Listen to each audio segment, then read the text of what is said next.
At 60, the Buddha's deepest teaching stops being philosophy and starts feeling like survival. You've seen enough to know that most of what you've been worrying about was never truly yours to control. Today, we're finally naming the 5 worries Buddhist wisdom says you're allowed, even encouraged, to set down for good. But before I reveal the list, I want you to do something. Scroll down right now and comment the one worry that still shows up for you after 60, even when you try to let it go. Just name it. The Buddha taught that naming what binds us is the first step toward freedom. Drop it in the comments now. I'll come back to what you share later in the video. Alright, let's begin with the first one. 1. Stop worrying about what other people think of you. Somewhere around the age of 60, a strange and beautiful opportunity opens up in front of every human being, and almost nobody takes it. That opportunity is the chance to finally stop performing for an audience that was never really watching as closely as you imagined. For most of your adult life, you carried an invisible committee inside your head. Parents, teachers, neighbors, colleagues, even strangers on the street.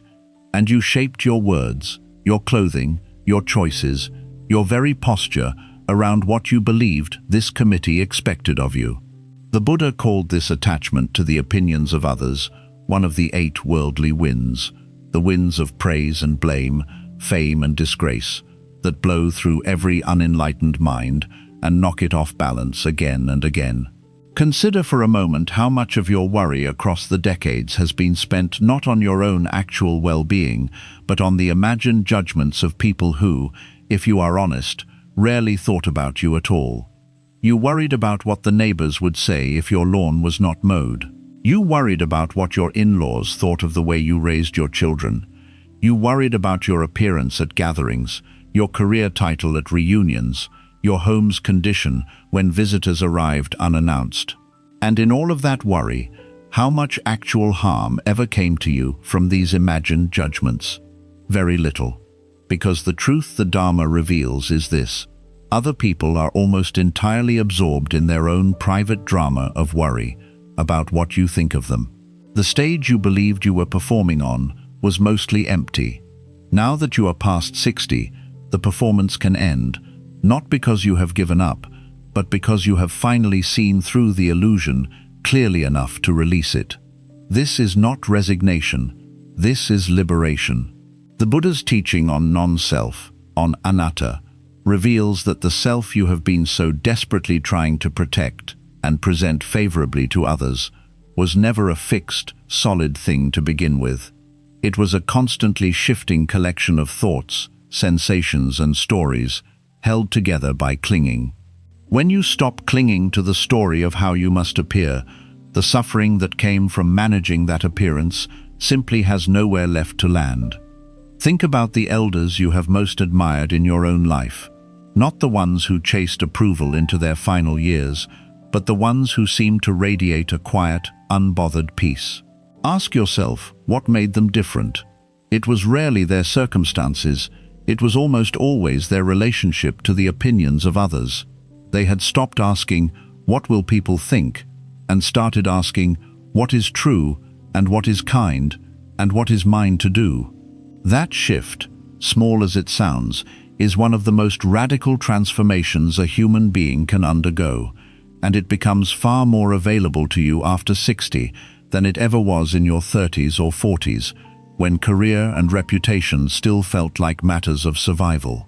There is a story told among practitioners about an old woman who spent 70 years worrying about whether her cooking was good enough for her guests.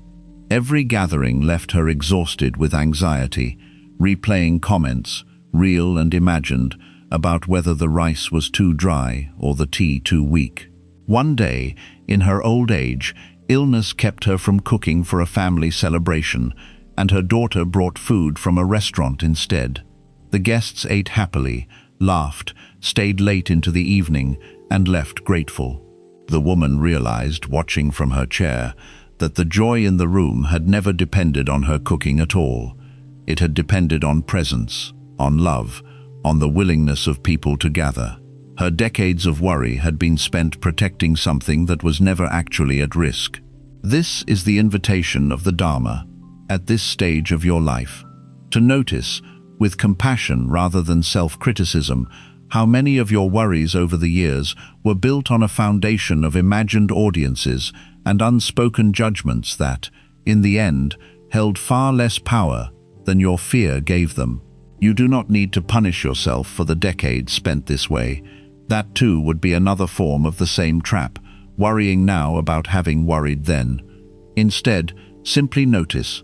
Notice the next time a thought arises about what someone might think of your grey hair, your slower walk, your changed body, your simpler home, your quieter life.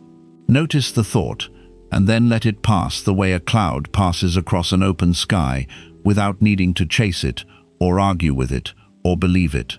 The sky does not become the cloud. You are not the thought. You are the vast, spacious awareness in which the thought simply arises and dissolves. This is not a metaphor to be understood intellectually and then forgotten. It is a practice to be lived, moment by moment, especially in the years when the world's opinion of your usefulness, your productivity, your appearance, begins to feel less relevant to those around you, and more like an old habit you are still carrying out of momentum rather than necessity. Freedom from the opinions of others is not the same as becoming careless or unkind. The Buddha never taught indifference to others' well-being. He taught freedom from the craving for their approval, which is an entirely different thing. You can still love your family deeply, still care about your community, still wish to be kind and generous, all without needing a single person's validation to feel whole.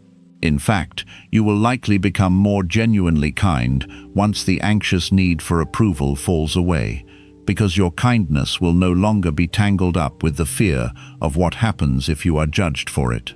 So tonight, as your first lesson, set this burden down. The committee in your head has no real authority over your remaining years. Its verdicts were always provisional, always shifting, always more about the fears of its members than about any truth regarding you. You are 60, 70, 80 years old. You have already lived through enough judgment, real and imagined, to know that none of it defined the actual value of your life. What defined it, and what will continue to define it, is how deeply you were able to love, how honestly you were able to live, and how much peace you were able to find within your own mind, regardless of who was watching. 2. Stop worrying about the past you cannot change. There is a particular kind of suffering that becomes more common as the years accumulate, a suffering that has nothing to do with the present moment and everything to do with a past that no longer exists anywhere except inside your own mind. You lie awake and a memory surfaces, a harsh word spoken to a child decades ago, a business decision that cost you money, a friendship allowed to fade through neglect, a marriage that ended badly, a parent you did not visit enough before they died. The mind replays these scenes with startling clarity, as though they were happening again, as though there was still some action you could take to change the outcome. And each time the scene replays, you suffer as though it were new. The Buddha taught that all conditioned things are impermanent, anicca, and this includes the past itself. The past is not a fixed monument standing somewhere behind you that you can walk back into and rearrange. The past exists now only as a thought, a pattern of neurons firing in this present moment, colored and reshaped every time you recall it by your current mood, your current fears, your current understanding. What you are suffering over when you worry about the past is not the past itself. That is genuinely, permanently gone, but a story about the past that your mind is constructing right now, in this instant, and then mistaking for solid truth. This is an essential and liberating distinction. You cannot change what happened in 1975 or 1990 or even yesterday. That is simply factually true, and no amount of worry, regret, or mental rehearsal will alter a single detail of it. But you have enormous power over the story you tell about what happened, the meaning you assign to it, and whether you allow that story to continue generating suffering in your body and mind today. This is not a suggestion to lie to yourself about the past or to pretend mistakes were not mistakes. It is a recognition that there are two very different things happening when you think about the past. There is the historical fact, unchangeable, and there is the present moment suffering you generate by relating to that fact with resistance, shame, or endless replay. Only the second one is within your control, and it is entirely within your control. Consider the specific worries that tend to surface most often in the later decades of life. Many people carry guilt about how they raised their children, wishing they had been more patient, more present, less harsh, less absent because of work. Others carry regret about roads not taken, the career abandoned for security, the love left unspoken, the risk never attempted. Still others carry shame about specific moments of cruelty or selfishness that live rent-free in their memory, replayed at 3 in the morning with merciless clarity. The Dharma does not ask you to deny that these moments happened or that they mattered. It asks you to recognize the difference between learning from the past and being imprisoned by it. There is an old teaching story about a monk who was crossing a river with a younger companion. On the far bank stood a woman unable to cross because of the current. The older monk lifted her onto his shoulders, carried her across, set her down, and continued walking. Hours later, the younger monk, visibly agitated, finally said, "How could you touch that woman? We are not supposed to have contact with women." The older monk replied, "I set her down at the riverbank. Are you still carrying her?" This story is told often, but its deepest application is precisely to the worry we hold about our own past actions. The events of your life were set down long ago. The only reason they continue to weigh on you is that your mind has been carrying them, unasked, for years or decades since. Setting the past down does not mean forgetting it happened. It means completing your relationship with it. If there is a genuine amend to be made, a phone call, a letter, an apology to someone still living, the Dharma would encourage you to make it, because right action in the present is always available to you, regardless of your age. But if the person is gone, if the moment has truly passed beyond any possibility of repair, then continuing to punish yourself serves no one. It does not undo the original harm. It does not honor the person you feel you wronged. It simply adds a second layer of suffering onto an already completed event, suffering that serves only to keep you trapped in a version of yourself that no longer exists. You are not the person who made that mistake decades ago. Every cell in your body has been replaced many times over since then. Your understanding, your wisdom, your capacity for compassion have all grown, in large part because of what you learned from that very mistake. To continue worrying about the past as though you were still that earlier, less wise version of yourself is to ignore the growth you have actually achieved. It is, in a strange way, a failure to acknowledge your own progress on the path. There is a specific meditation the elders of many contemplative traditions recommend for this exact burden. Sit quietly and bring to mind the specific memory that troubles you most. Do not push it away. Let it arise fully. Then say to yourself, silently or aloud, "I see you. I understand why you happened. I have learned from you. I release you now." Feel the physical sensation in your chest or your throat or your stomach where the memory tends to live in your body, and simply breathe into that sensation without trying to fix it or argue with it. Over time, with repeated practice, the charge around the memory begins to soften. The memory does not disappear, but it stops gripping you by the throat every time it surfaces. You have lived 60, 70, 80 years. In that time, you have made thousands of decisions, most of them ordinary, some of them mistaken, a few of them harmful to yourself or others. This is not a mark against you. This is simply what it means to be a human being living through time, learning as you go, without the benefit of hindsight, until hindsight was too late to help. The Buddha himself, before his awakening, made choices he later understood differently. Enlightenment was not the erasure of his past, but the transformation of his relationship to it. This is available to you as well, not as a distant spiritual achievement, but as a practice you can begin tonight, the next time an old memory surfaces and asks you, once again, to suffer over something that can no longer be changed. 3. Stop worrying about how much time you have left. There is a question that begins to whisper itself into the quiet hours of life after 60. A question most people never dared ask themselves in their younger years because death still felt comfortably distant. The question is simple and devastating in its simplicity. How much time do I have left?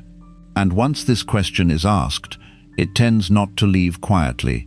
It sits in the corner of nearly every reflective moment, coloring birthdays with a strange melancholy, coloring the changing seasons with an awareness that you have now seen this particular autumn, perhaps 40 or 50 or 60 times, and perhaps will not see 40 or 50 more. The Buddha did not shy away from this question. In fact, he placed the contemplation of death, called maranasati, at the very center of serious practice. He taught his students to reflect daily on the certainty of death and the uncertainty of its timing. This might sound, at first, like exactly the kind of morbid dwelling that would increase worry rather than dissolve it. But the Buddha's purpose was the opposite. He understood that most human suffering around death comes not from death itself, but from our refusal to look at it honestly, which causes it to fester in the unconscious mind as vague, formless dread, rather than being met, examined, and ultimately made peace with. Consider the actual nature of the worry about remaining time. What is it, precisely, that troubles you when you think about how many years might be left? For most people, it is not death itself in the abstract, but a set of very specific fears hiding underneath the general anxiety, the fear of unfinished business, the fear of unspoken words to people you love, the fear of experiences you always meant to have but kept postponing, the fear of pain in the dying process itself, the fear of becoming a burden to others, the fear of being forgotten. Each of these is a distinct fear, and each one, when examined directly rather than left to fester as background anxiety, can actually be addressed through action or through a shift in understanding, rather than remaining a permanent source of low-grade dread. Let us take the fear of unfinished business first. If there are words you have not said to someone you love, the remedy is not more worry, but actual speech. Pick up the phone, write the letter, say the words while you still can. The worry about not having said them is far worse than the discomfort of finally saying them, and once said, the worry has nowhere left to live. If there are experiences you have postponed, examine honestly whether they are still possible, and if they are, begin taking the actual steps toward them rather than continuing to hold them as vague someday intentions. Worry about time running out is often, paradoxically, best addressed not by protecting or hoarding the time that remains, but by actually using it, deliberately, for the things that matter most to you. Now let us turn to the deeper layer, the fear of death itself as an ending. Buddhist teaching offers a radically different framework for understanding what you actually are than the one most of us absorb unconsciously from the culture around us. The Western mind tends to imagine a fixed, permanent self, a soul, an essential you, that either continues forever after death or ceases to exist entirely, and both of these framings generate enormous fear. The Buddha taught something more subtle. He taught that what you call yourself was never a fixed, permanent entity to begin with, even while alive. You have already died and been reborn many times within this single lifetime. The child you were no longer exists. The young adult you were no longer exists. Even the person you were 10 years ago has been replaced by countless changes in body, mind, memory, and understanding. Death, in this light, is not a single catastrophic event that suddenly ends a solid, continuous self. It is the final transition in a process of constant transformation that has been happening your entire life.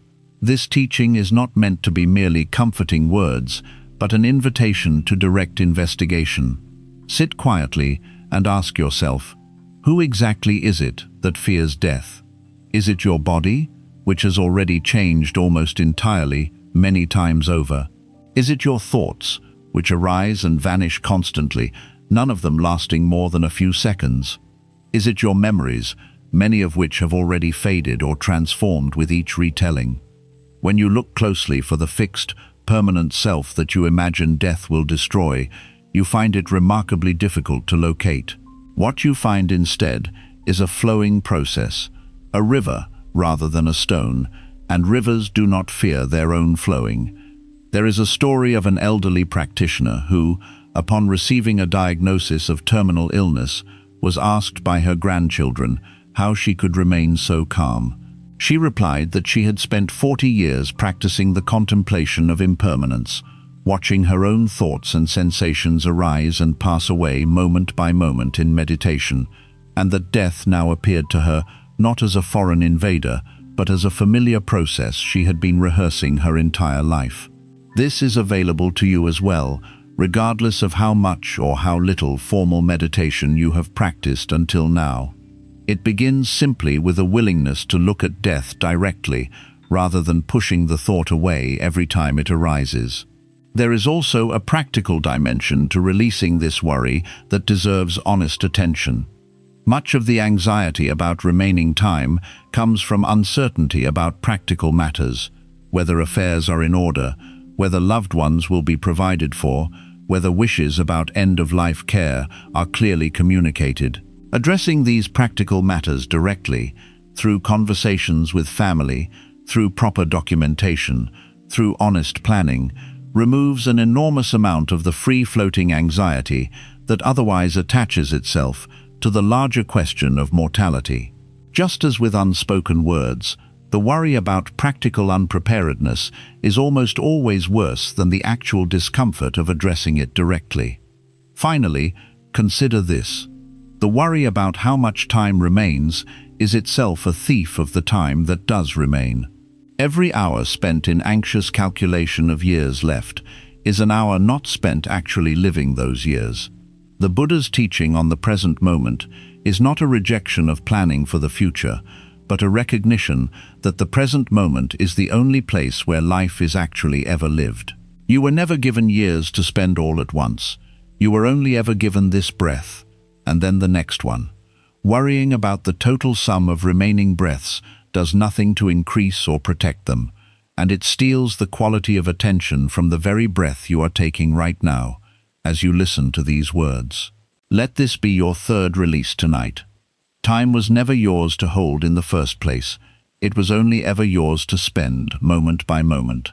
And the wisest use of whatever time remains is not the anxious counting of what is left, but the full, undivided presence you bring to each remaining day. 4. Stop worrying about your body's decline.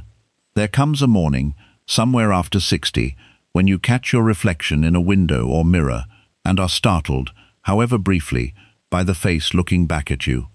The knees that once carried you up mountains now complain about a single flight of stairs. The hands that once threaded needles or built furniture or held newborns with perfect steadiness now sometimes tremble or ache in the cold. The energy that once seemed limitless now has clear boundaries, and you find yourself needing rest at hours when you once would have kept working without a second thought. This is the terrain of the fourth worry, and it is one of the most persistent because, unlike some of our other fears, the evidence for this one appears fresh every single day, staring back from the mirror, announcing itself in every joint and every labored breath on the stairs. The Buddha taught something that modern culture, obsessed as it is with the appearance of eternal youth, finds deeply uncomfortable to hear. The body was never meant to last forever, and its decline is not a personal failure or a punishment, but simply the natural unfolding of a process that began the moment you were born. In one of his most direct teachings on this subject, the Buddha described the body using the image of an old cart, patched together with leather straps, barely holding together, and yet still capable of being used with care, and even appreciated for having carried its owner so far. This was not meant as an insult to the aging body, but as an invitation to see it clearly, without the distortion of either denial or despair. Consider the deep cultural conditioning most of us absorbed without ever consciously choosing it.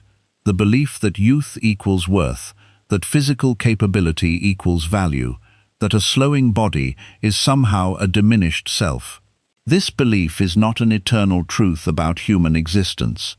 It is a story, constructed largely by commercial interests that profit from our fear of aging, and reinforced by a culture that often segregates its elders rather than honoring them, the way many traditional societies have done for millennia. When you worry excessively about your body's decline, you are often not worrying about the physical sensations themselves, which are simply information, but about the meaning your conditioned mind has attached to those sensations.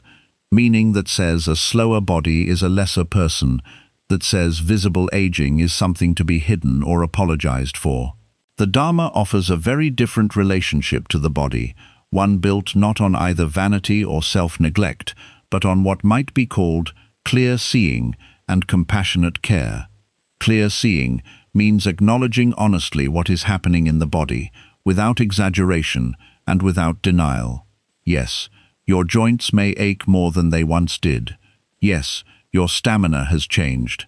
These are facts, and fighting facts is a reliable recipe for suffering. But clear seeing also reveals something worry tends to obscure, that alongside the very real changes, there is also very often remaining capacity, remaining strength, remaining pleasure available in the body that worry causes you to overlook, because your attention has become fixated entirely on what has been lost, rather than what remains. There is a practice worth adopting here, one that many long-term meditators over 60 describe as transformative. It involves a body scan not focused on cataloging problems, but on simply noticing sensation without judgment. Sitting quietly, bring your attention slowly through your body, from the crown of your head down to your feet, simply noticing whatever is present. Warmth, coolness, tension, ease, ache, tingling, without immediately labeling any of it as good or bad, without immediately spinning into a story about decline or mortality. Very often, practitioners who do this discover that even in a body experiencing significant changes, there are pockets of ease, moments of comfort, sensations of aliveness that the anxious, decline-focused mind had simply stopped noticing because it was so busy cataloging complaints. This does not mean ignoring genuine medical needs or pretending that pain does not require attention and care. The Buddha was never an advocate of denial regarding physical suffering. Indeed, he prescribed medicine to sick monks and encouraged proper care of the body as a vessel for practice. What the Dharma releases you from is not the practical management of physical changes, but the additional, self-generated layer of suffering that comes from resisting, resenting, and catastrophizing about those changes. There is a profound difference between the statement, "My knee hurts when I climb stairs, so I will use the railing and take my time," and the statement, "My knee hurts," which means I am falling apart, which means my best years are entirely behind me, which means I am becoming a burden. The first statement is simply information leading to sensible action. The second statement is an entire narrative of despair constructed on top of a single physical sensation, and it is this narrative, not the sensation itself, that generates the deepest suffering. There is a story told of an elderly teacher who had practiced for decades and had developed severe arthritis in her final years. A student once asked her whether it was difficult to have lost so much physical capability after a lifetime of vigorous practice. She answered that her hands could no longer do what they once did, but her mind had never been clearer, her compassion had never been deeper, and her understanding of what actually mattered in a human life had never been more refined. She said that if she had spent her final years mourning her hands, she would have missed the flowering of everything else that had grown within her. This is not a denial of loss. It is a refusal to let one form of loss eclipse everything else that remains available. There is also a specific teaching on impermanence that applies directly here, one that many people find genuinely liberating once they truly absorb it rather than merely hearing it intellectually. The very impermanence that causes the body to age and decline is the same impermanence that once allowed you to grow, to heal from illness and injury throughout your life, to develop skill and strength in your younger years. You did not resent impermanence when it was working in your favor, when your body was developing new capabilities. It is only now, when the same universal principle appears to be working against your preferences, that it becomes an object of worry. But impermanence was never partial to your preferences. It has been operating exactly the same way your entire life. What has changed is not the law of impermanence itself, but your relationship to it. And that relationship, unlike the law itself, is something you have genuine power to transform. Release the worry about decline, not by pretending decline is not occurring, but by recognizing that your worth was never located in your physical capability to begin with. Your worth resides in your awareness, your capacity to love, your accumulated wisdom, your ability to be present with another human being, your capacity for gratitude and stillness, none of which decline in the way muscles and joints decline, and many of which, according to those who have walked this path before you, actually deepen and expand as the body naturally slows. But there is another reason the aging body creates so much anxiety, and it has very little to do with pain itself. The body has carried your identity for so long that every change in it can feel like a threat to the person you believe yourself to be. Perhaps you were known as the strong one in your family, the person everyone called when furniture needed moving, when a journey required endurance, when a crisis demanded someone who could keep going without complaint. Perhaps your beauty opened doors, attracted attention, or formed part of the confidence with which you moved through the world. Perhaps your hands made your living, your voice commanded a room, your eyes read for hours, or your legs took you wherever you wished to go. When those abilities begin to change, the mind does not merely say, "This function is changing." It says, "I am disappearing."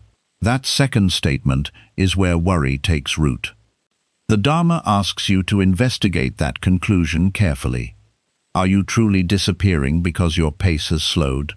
Has the capacity to notice, to understand, to forgive, or to love become less real because your hair has thinned or your hearing needs assistance? The body changes continuously, but awareness has never depended on the body looking young. In fact, many people spend their youth almost entirely unconscious of the body, except when it is admired, desired, or useful. Only later, when the body refuses to be ignored, do they begin to meet it directly. Aging can therefore become not only a decline in certain functions, but also the beginning of a more honest relationship with embodiment, one stripped of fantasy and performance.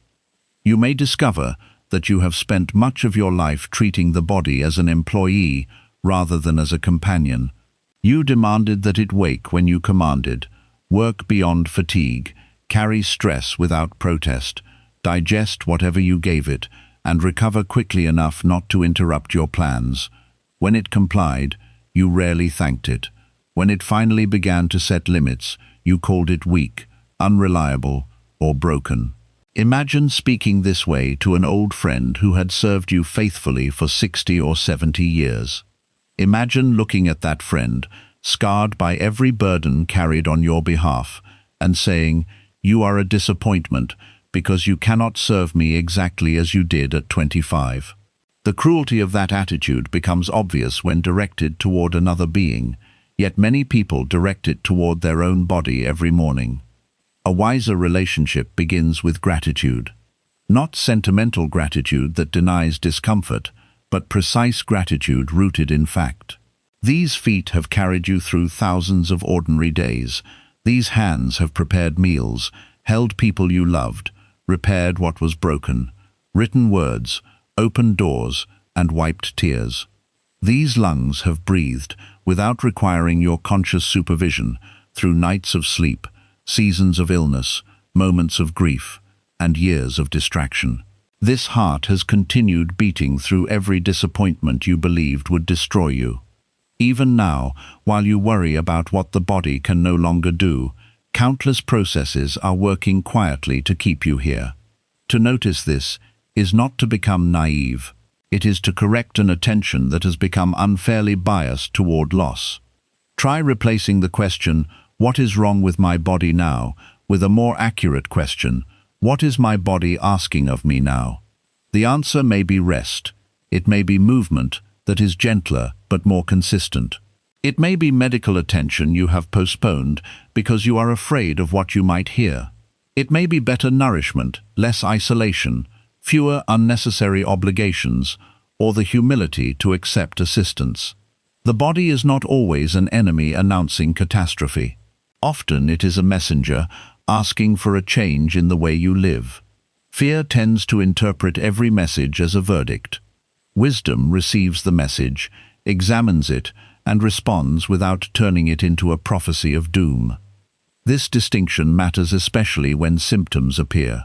A responsible person does not ignore persistent pain, sudden weakness, unexplained changes, or medical advice. But responsibility ends when the appropriate action has been taken. Beyond that point, repeatedly searching for disaster in every sensation does not make you safer. It sensitizes the nervous system, magnifies discomfort, interrupts sleep, and fills the remaining hours with imagined diagnoses. You can attend appointments, follow treatment, ask clear questions, seek a second opinion when necessary, and still refuse to spend every hour rehearsing the worst possible outcome. Caution is grounded in evidence. Catastrophic worry is grounded in imagination. They may feel similar inside the body, but they lead to very different lives. There will also be moments of embarrassment. You may need someone to repeat a sentence. You may move slowly while others wait.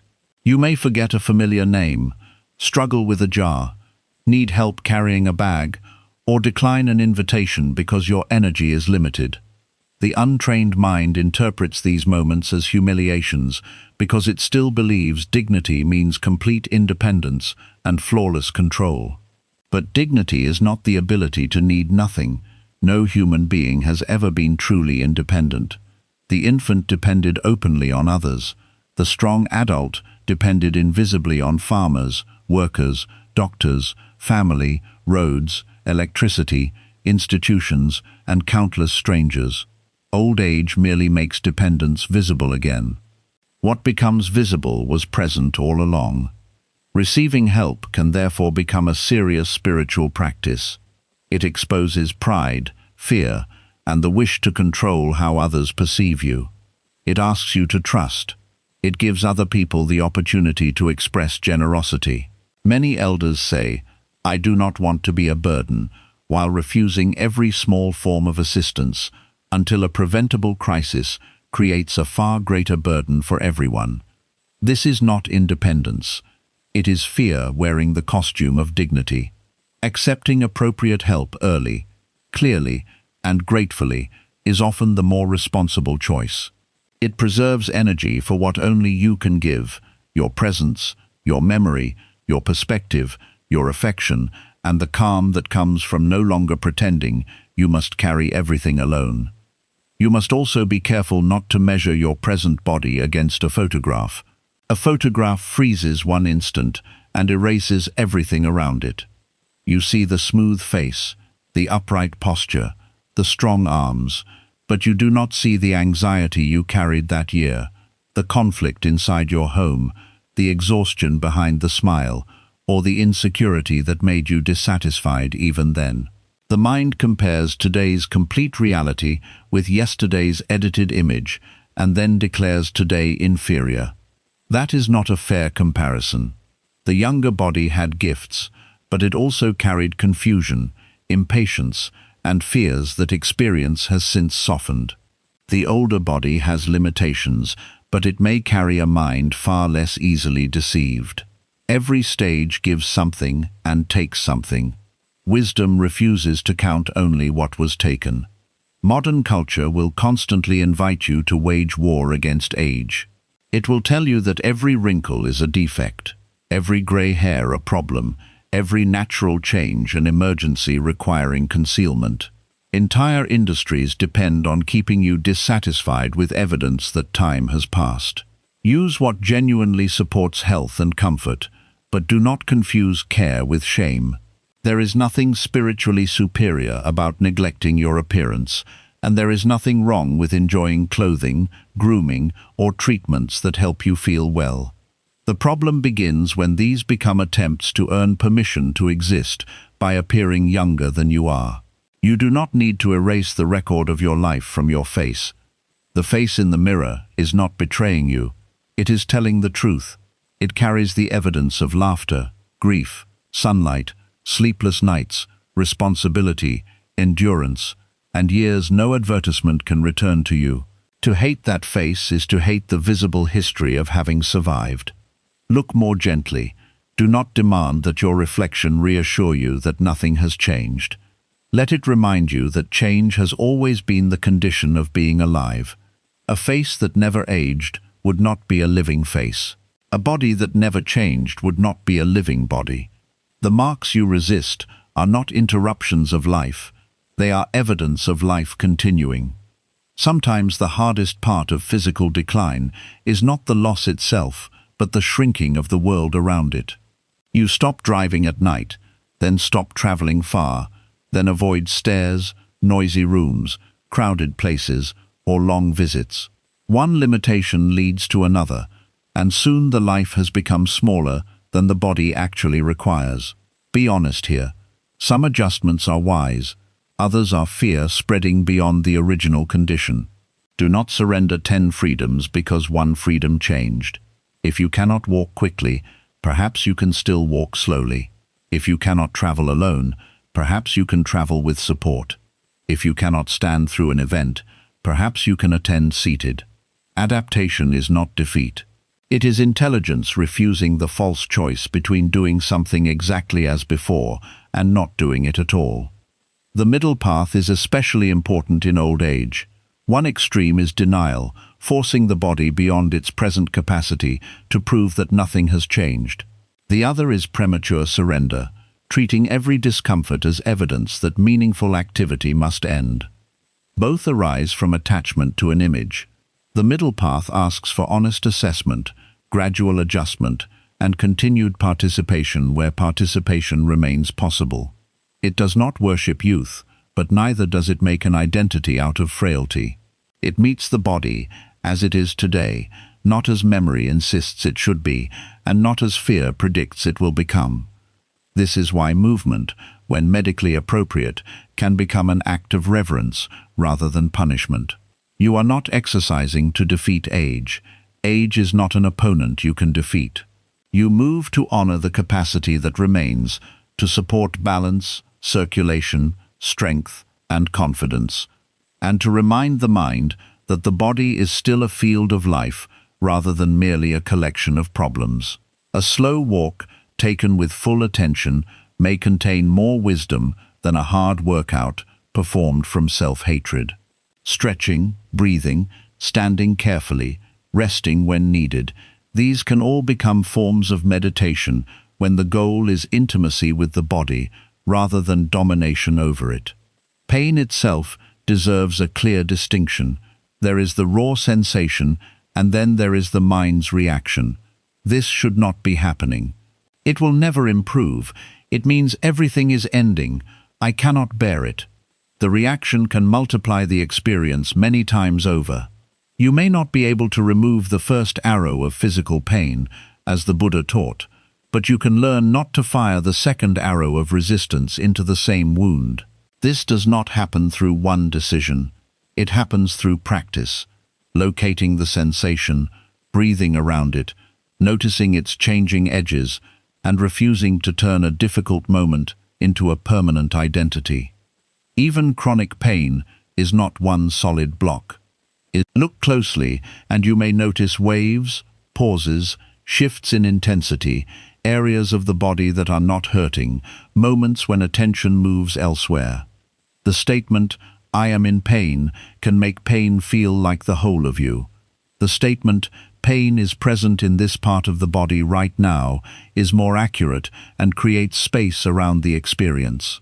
Language matters because language shapes perception. You are not denying suffering when you speak precisely. You are preventing the mind from expanding one condition until it occupies the entire field of existence. There may come a time when the body requires forms of care you once found unimaginable. Do not wait until that time to begin making peace with the possibility. Speak honestly with those you trust. Learn what support exists. Make preferences known. Organize information. Fear thrives in vagueness, while clarity gives the mind something solid to work with. Planning for possible dependence does not summon it. It simply reduces confusion if it arrives. And once the planning is complete, return to the day in front of you. Do not live inside a future care facility, hospital room, or illness that exists only in imagination, while the present body is still sitting safely in a familiar chair. Remember also that aging does not move in one direction every day. There are difficult periods followed by recovery, new treatments, better habits, adjustments, and surprising returns of strength. The anxious mind sees one bad week and writes the ending of the whole story. Do not grant it that authority. Respond to what is true now. Seek help where needed. Allow uncertainty to remain uncertainty. You do not know exactly how the body will change, and neither does fear. Fear speaks with confidence, but confidence is not evidence. Your body is not the measure of whether your life still has value. A day can be meaningful even when the body accomplishes very little. You may sit with a grieving person, listen to a grandchild, forgive someone, notice the rain, recite a teaching, or simply meet your own discomfort without hatred. None of these require youth. Some require precisely the patience that youth often lacks. A culture obsessed with productivity may not count these acts, but the Dharma does. It measures a life not by speed, appearance, or output, but by the quality of mind brought to experience. So when the next sign of aging appears, pause before turning it into a tragedy. Ask what is fact, what is interpretation, and what action is actually needed. Offer the body care without worshipping it, discipline without cruelty, attention without obsession, and gratitude without denial. It has never promised permanence. It has only carried you, breath by breath, to this moment. Let your response be respect rather than accusation. One day, this body will complete its work. Until then, do not spend its remaining strength fighting the fact that it is temporary. Use that strength to inhabit it fully. Feel the warmth of water on your hands. Taste your food. Rest without guilt. Walk at the pace the day allows. Let another person help you without shame. Look into the mirror and recognize not a failed younger person, but a living elder whose body has become a visible teaching on impermanence. That recognition is not defeat. It is freedom. 5. Stop worrying about your children living without you. Few worries carry as much weight in the hearts of people over 60 as the worry for their children, even when those children are themselves grown adults with families and careers of their own. There is something in the parental bond that resists the natural passage of time. You may look at your 50-year-old son and still see, in some private corner of your heart, the boy who once needed you to tie his shoes, check under his bed for monsters, and hold his hand crossing the street. And so the worry persists long after it has stopped being useful or even accurate. Will they manage without me? Did I teach them enough? Will they make the same mistakes I made? Who will look after them when I am gone? The Buddha's teaching on attachment is often misunderstood as a call to stop loving, to withdraw emotionally from the people in our lives in order to avoid suffering. This is a significant misreading of the Dharma. The Buddha never taught the abandonment of love. He taught the release of clinging, and love and clinging, while they often travel together in the untrained mind, are not the same thing at all. Love wishes well for another being and acts in service of their flourishing.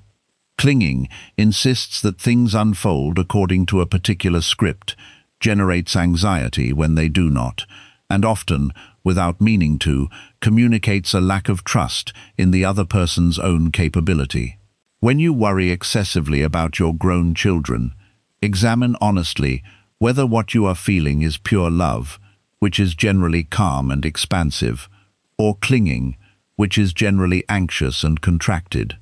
Very often, it is a mixture of both, and the practice is learning to gently loosen the clinging while allowing the love to remain fully intact. Consider what your worry actually communicates, even when unspoken, to your adult children.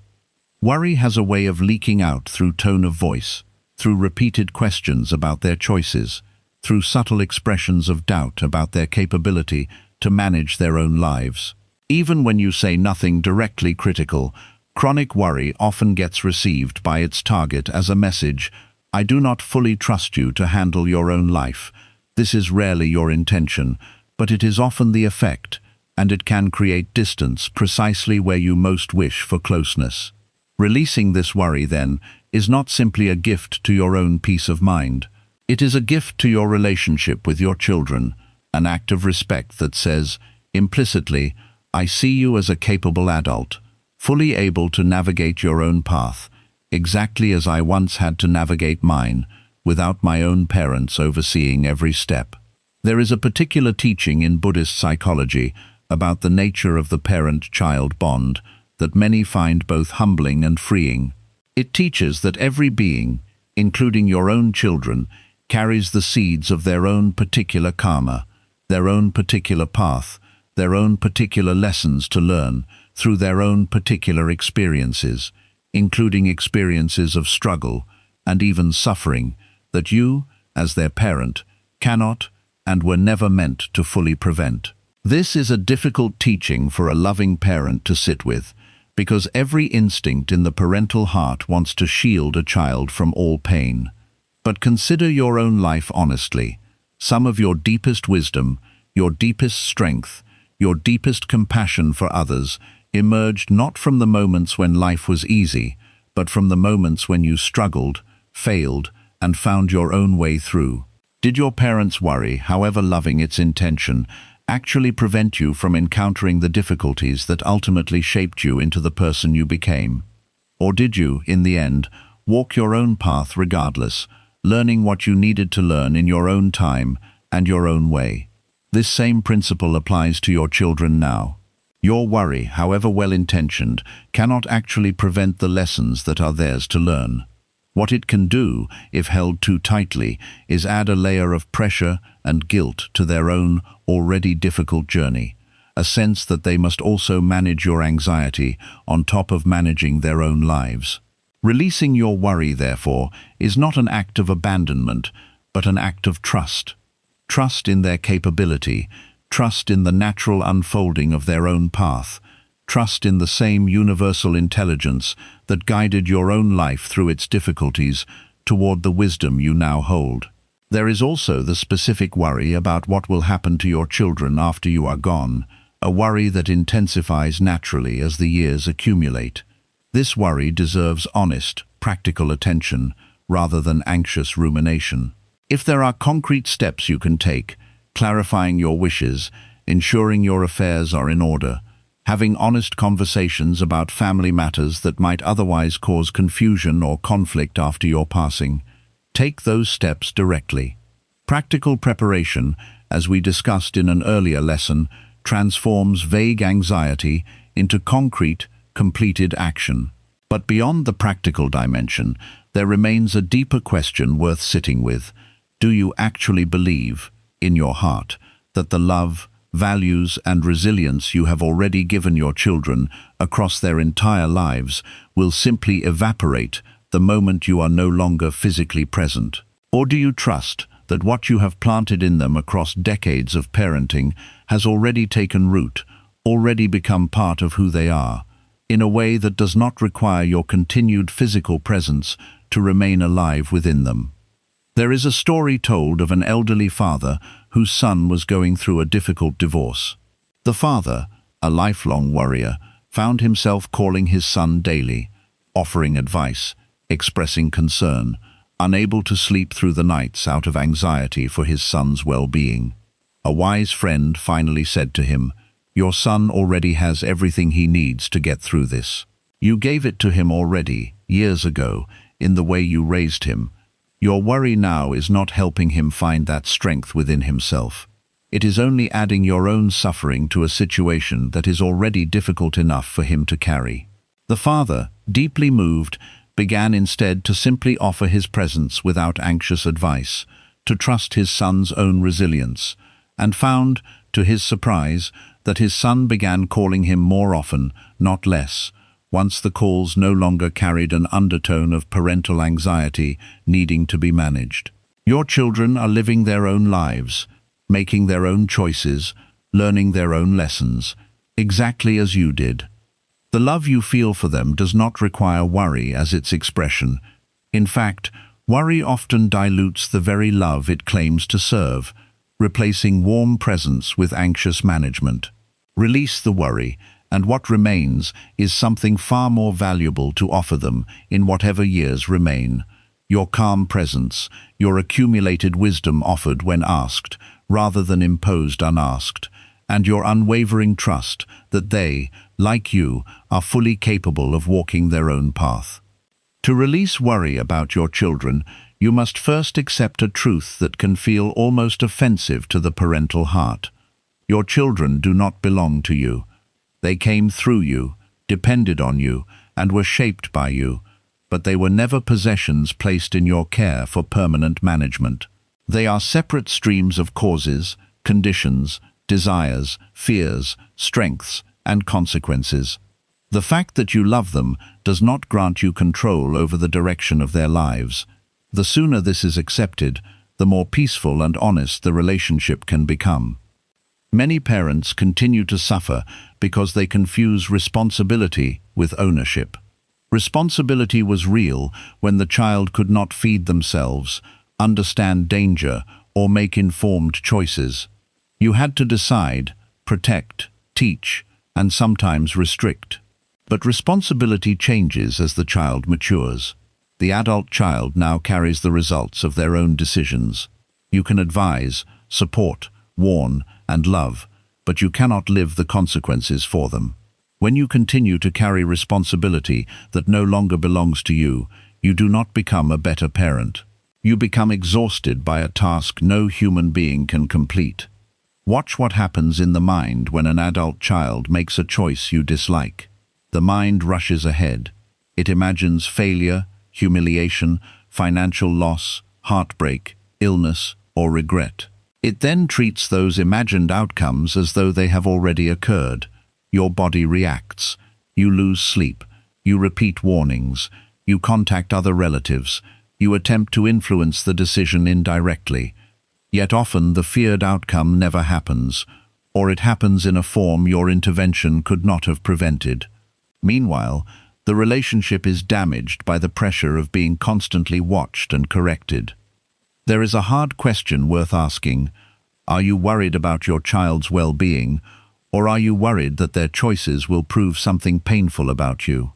Parents sometimes fear that a child's divorce, career change, financial struggle, religious difference, or unconventional life will be interpreted as evidence of parental failure. Then concern for the child becomes entangled with concern for reputation. The parent says, "I only want what is best for you," but beneath the sentence is another message: "I need your life to validate mine." This is not pure love. It is attachment using love's language. Your child may choose differently from you and still be living sincerely. They may reject advice that would have helped them. They may also reject advice that belongs to a world that no longer exists. Age brings wisdom, but it can also bring certainty that one's own experience is universally applicable. The economy changes, relationships change, work changes, society changes. What protected you in your 20s may imprison them in theirs. Offer experience as experience, not as absolute law. Say, in effect, "This is what I learned," rather than "This is what you must do." A wise parent knows when counsel has completed its useful function. You say what needs to be said clearly, once or twice, with respect. Then you step back. Repeating the same warning 20 times does not make it 20 times more useful. It often makes the listener stop hearing you entirely. Silence after honest advice is not indifference. It is recognition that another adult must decide what to do with the information they have received. This becomes especially difficult when the adult child is genuinely making harmful choices. Buddhist non-attachment does not require passive approval of addiction, abuse, exploitation, irresponsibility, or cruelty. You may need boundaries. You may refuse money that would enable destructive behavior. You may protect other family members. You may say, "I love you, but I will not participate in this." Releasing worry does not mean removing discernment. It means acting where action is possible and refusing to continue the internal torment once your boundary has been made clear. Some parents believe that worry is proof of love. They feel guilty on days when they are calm, as though peace means they have stopped caring. This belief must be challenged directly. Worry is not a gift you send to your child. It does not travel through the air and protect them. It does not become guidance inside their mind. It only creates suffering inside yours. Love can lead to useful action. Worry often leads to repeated mental activity with no useful result. The two should not be confused simply because they frequently appear together. Imagine your child facing a difficult season. Which version of you would be more helpful? The parent whose fear fills every conversation, who needs constant reassurance and turns each problem into a catastrophe, or the parent who listens steadily, asks thoughtful questions, and communicates confidence without pretending the difficulty is small? Your calm is not abandonment. It is a form of support. A frightened adult child needs somewhere to place their fear. They should not have to carry yours as well. You may need to practice sentences that do not come naturally. I trust you to make this decision. I am here if you want to talk. I have shared my concern, and I will respect your choice. I cannot solve this for you, but I will not stop loving you. These sentences do not guarantee the outcome you prefer. They do something more honest. They define the relationship as one between two adults, rather than between a permanent authority and a permanent dependent. There is also grief hidden inside parental worry. When children no longer need daily guidance, a role that organized your life for decades begins to dissolve. The phone rings less. Decisions are made without consulting you. Holidays are divided between families.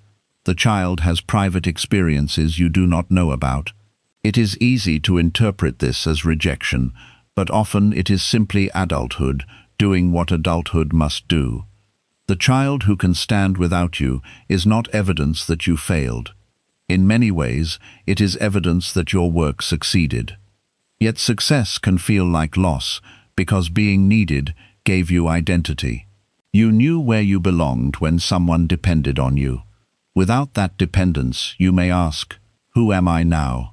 If this question remains unexamined, you may unconsciously create crises, offer help that was not requested, or become offended when advice is not followed, all because being needed feels safer than simply being loved.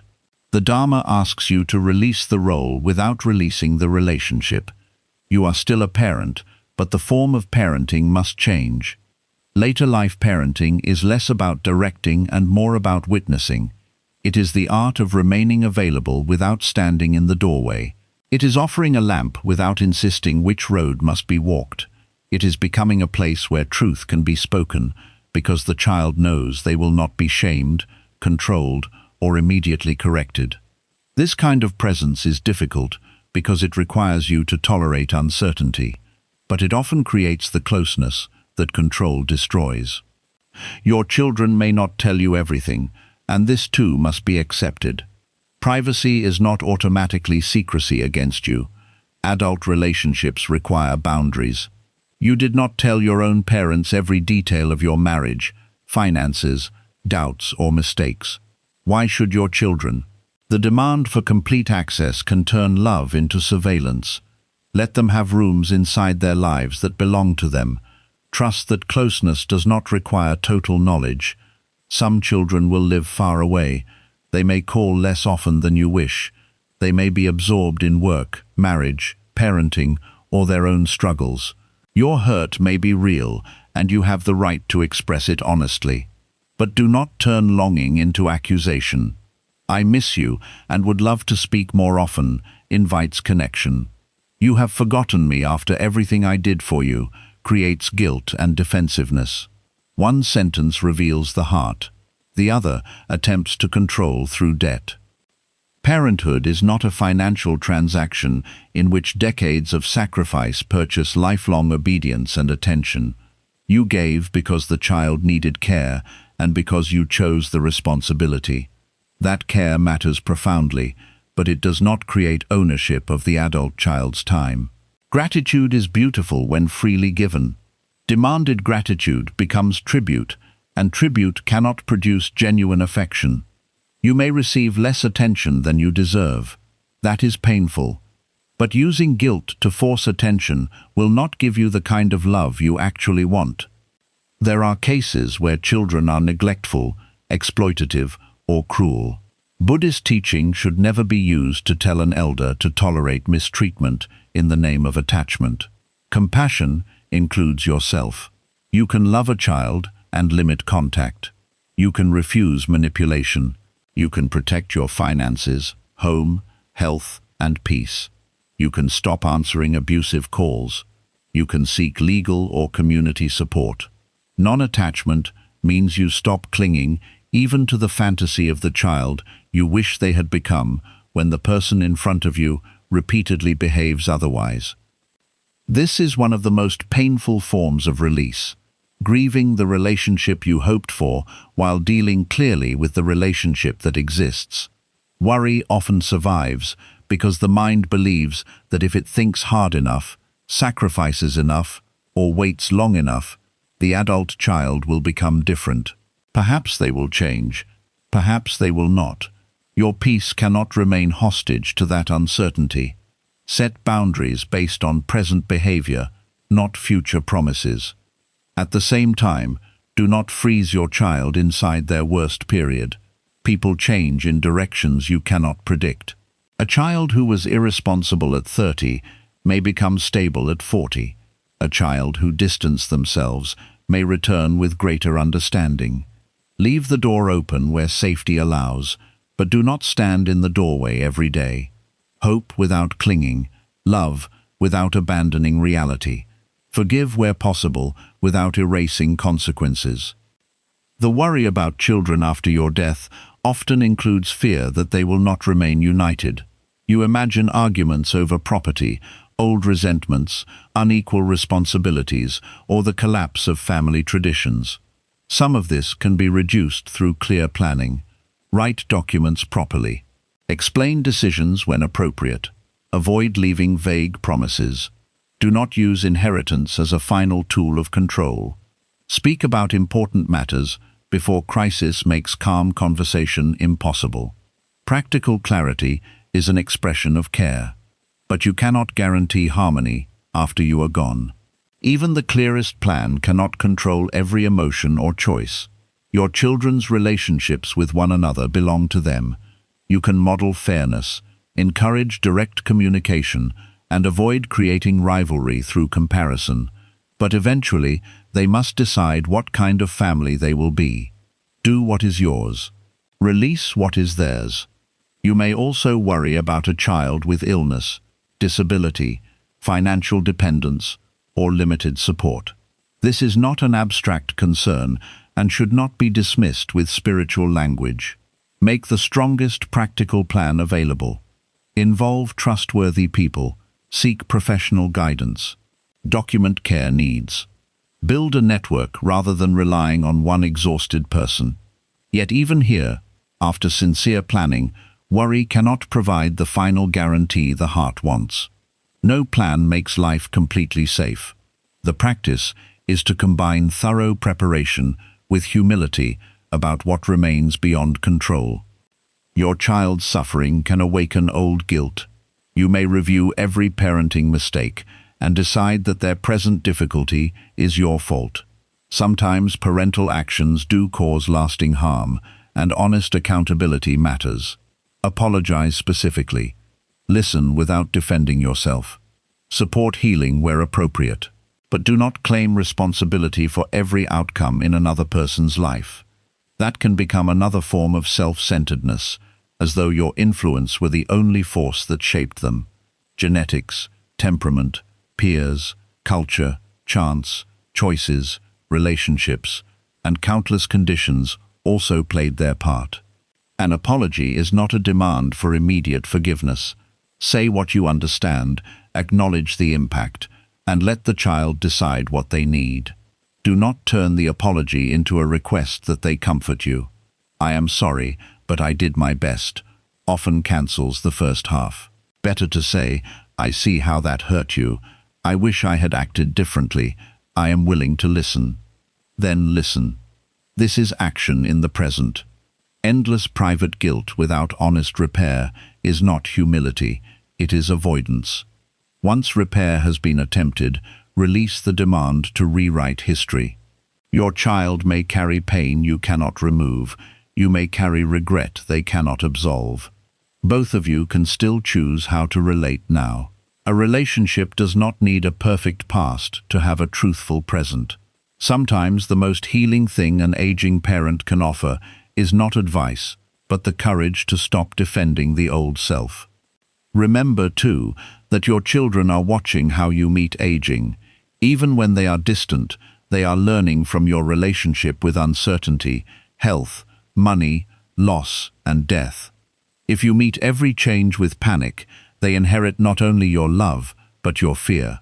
If you meet difficulty with honesty, preparation, humor, and steadiness, that becomes part of what you leave them. Your calm now may teach more than many lectures you gave when they were young. This does not mean you must hide sadness or pretend strength. Let them see authentic vulnerability without making them responsible for regulating every emotion. Say, "I am afraid, but I am working with the fear." Say, "I need help with this practical matter." Say, "I am having a difficult day, and your company would mean a great deal." Clear requests are kinder than indirect tests of love. A test of love sounds like silence followed by resentment because they did not guess what you needed. A clear request gives the other person a real chance to respond. Children are not mind readers, and busy adults often miss subtle signals. Ask directly. Then accept that they may sometimes be unable or unwilling to meet the request. Their answer provides information. It does not define your worth. Build a life that contains more than waiting for your children. This is not revenge or emotional withdrawal. It is healthy diversification of the heart. Maintain friendships. Join communities. Develop practices. Serve where you can. Learn something. Create routines that do not collapse when the phone stays silent. When your entire emotional world depends on one child's attention, both of you feel the pressure.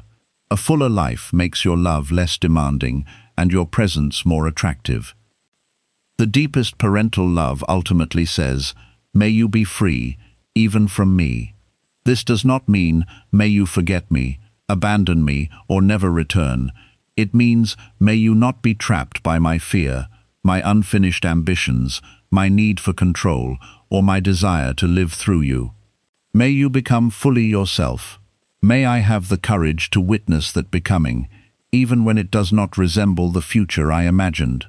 And when death eventually separates your physical presence from their daily lives, what will remain is not the number of warnings you repeated.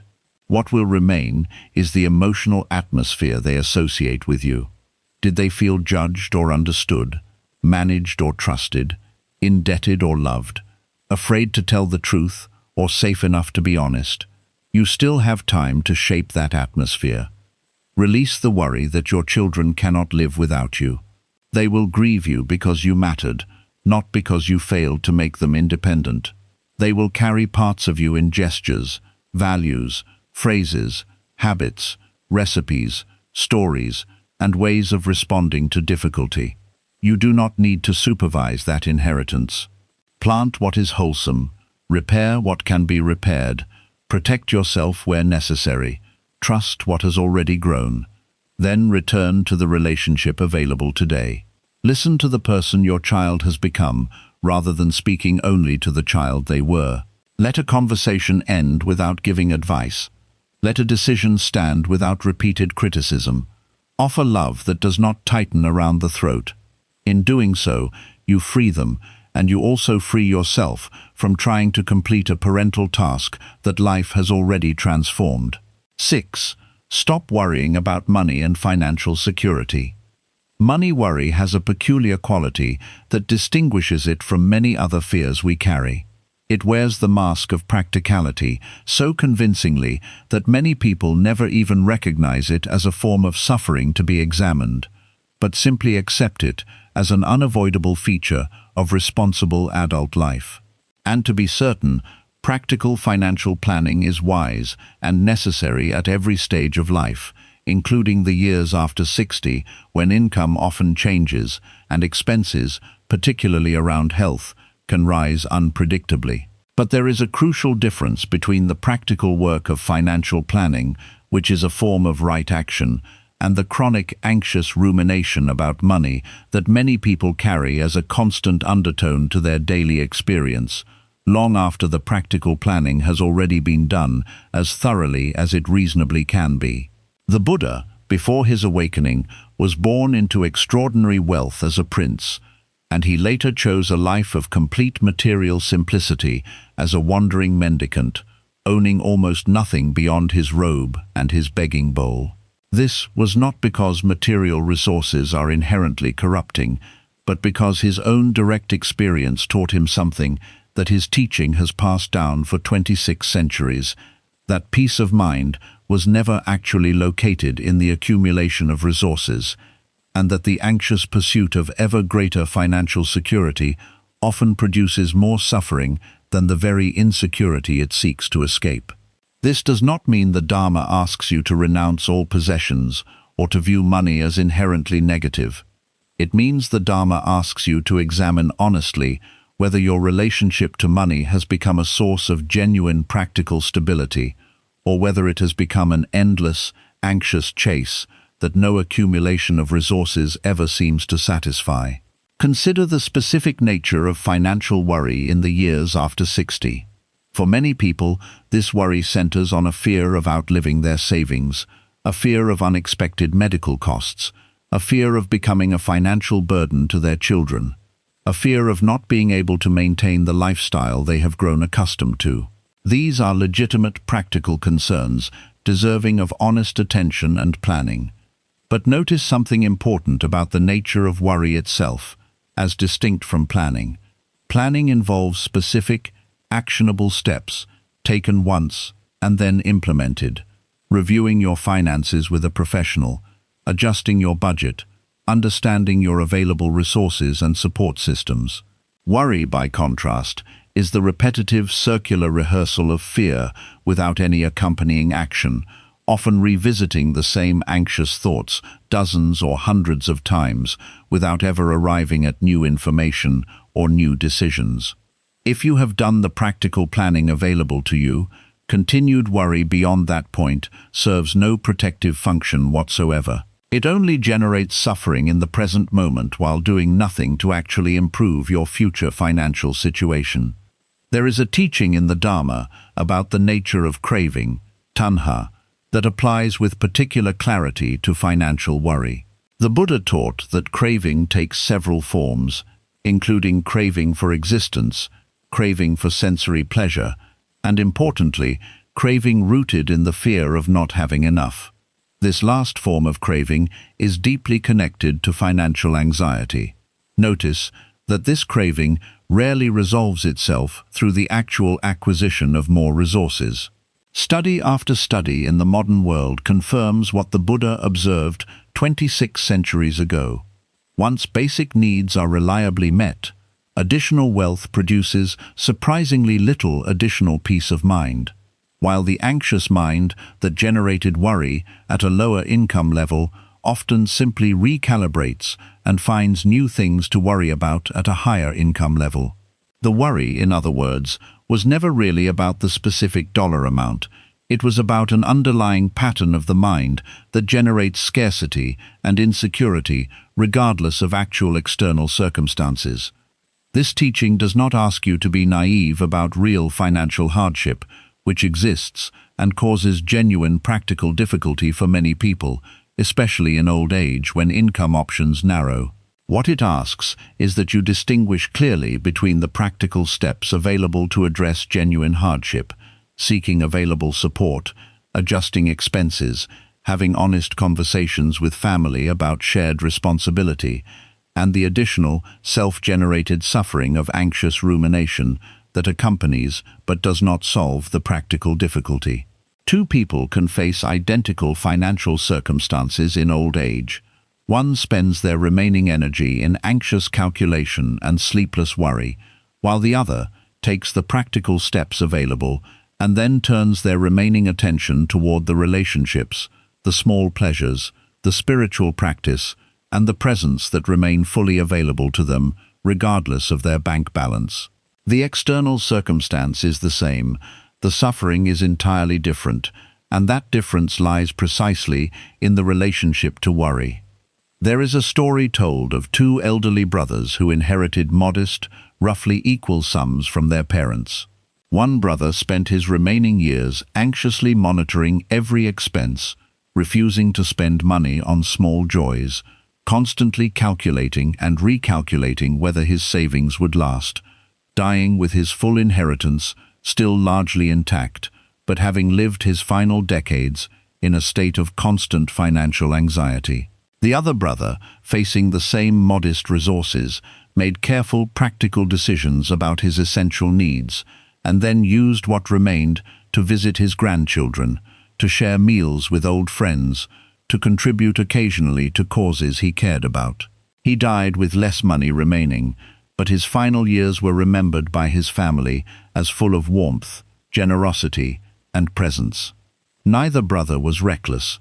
Both were responsible with their resources, but only one of them allowed worry to consume the very years that the money was meant to support. The Dharma offers a specific practice for working directly with financial worry when it arises.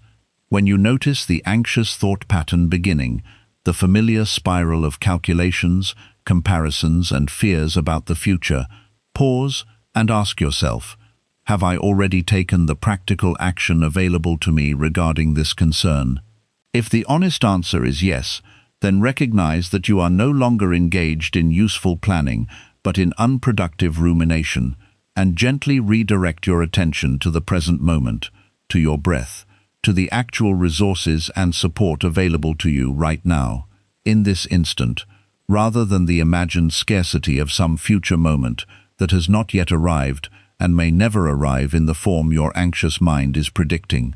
If the honest answer is no, then let the worry motivate one specific, concrete action rather than continuing as vague, anxious energy, and take that action as soon as reasonably possible so that the worry can complete its useful function and then release its grip. Financial security, ultimately, is not found primarily in the size of a bank account, but in the depth of your relationship with what actually sustains a human life in its later years: connection with others, a sense of purpose, practices that bring peace to the mind, and the wisdom to distinguish between genuine need and the endless, anxious craving for more that the untrained mind generates, regardless of how much has already been accumulated. Financial worry becomes especially powerful after 60 because money begins to represent more than comfort. It begins to represent independence, dignity, medical safety, choice, and protection from having to ask others for help. When you fear losing money, you may actually be fearing the loss of control over where you live, how you are treated, and whether your preferences will still matter. This is why simple advice, such as "stop caring about money," is useless and dishonest. The fear must be understood at its true depth before it can be released. Begin by separating 3 different realities that the anxious mind usually mixes together. There is what you have now, there is what you reasonably expect to need, and there is what fear imagines might happen under the worst possible combination of circumstances. These are not the same. Write them down if necessary. Numbers placed on paper often become less terrifying than vague shadows circling in the mind. A fear without a number can grow without limit. A real budget, however uncomfortable, has edges. Many people avoid reviewing their finances because uncertainty feels safer than bad news. But uncertainty is rarely safer. It allows the mind to invent a crisis every night. Honest accounting may reveal a genuine problem requiring adjustment, or it may reveal that your fear has been exaggerating the danger. Either result is better than endless speculation. The Dharma values clear seeing, and clear seeing includes bank statements, expenses, debts, benefits, insurance, and realistic future needs. Spiritual practice is not an excuse to remain financially confused. Once you know the facts, distinguish sufficiency from the fantasy of absolute security. Sufficiency means your essential needs can be met with reasonable planning and support. Absolute security means no illness, market change, family crisis, inflation, fraud, accident, or unexpected expense could ever threaten your comfort. Absolute security does not exist. A person can spend an entire lifetime accumulating money in pursuit of it and still die feeling one disaster away from ruin. The target keeps moving because the mind seeking certainty is not satisfied by numbers. It is trying to eliminate uncertainty from life itself. That is impossible. Money can reduce certain risks, expand choices, and make care easier. It cannot guarantee health, loyalty, peace, or a painless death. When you ask money to provide what money cannot provide, you become its servant even if you possess a great deal of it. The goal is not to reject money. The goal is to place it back in its proper role, a useful tool, not a spiritual refuge. Look closely at your spending fear. Are you protecting genuine necessities, or are you unable to use resources for the purpose they were saved? Some elders live in needless discomfort, despite adequate means, because spending feels like danger. They refuse heating, dental care, safe transportation, decent food, or small experiences that would improve life, while watching a balance intended for their well-being remain untouched. Prudence has become deprivation. The money is preserved, but the life it was meant to support is steadily lost. Ask a direct question. What is this money for? If the answer is, for my old age, then recognize that your old age is not a distant event. It is now. There is no wisdom in reckless spending, but there is also no wisdom in treating every reasonable use of money as theft from an imagined future self. Your future self will also need memories, relationships, health, and a sense that life was lived, not merely financed. At the other extreme, fear can create denial. Some people spend impulsively because looking ahead feels unbearable. They say life is short, and use that truth to avoid responsibility. The middle path again matters. Neither hoarding nor recklessness is freedom. Freedom means seeing resources clearly, protecting essentials, allowing appropriate enjoyment, and refusing to use spending or saving as a drug for emotional insecurity. You may compare your retirement to a sibling's, a neighbor's, or an image presented online. Their home is larger, their children support them more, they travel, they appear relaxed, but you do not know their debts, fears, family tensions, or private costs. Comparison turns another person's visible possessions into evidence against your life.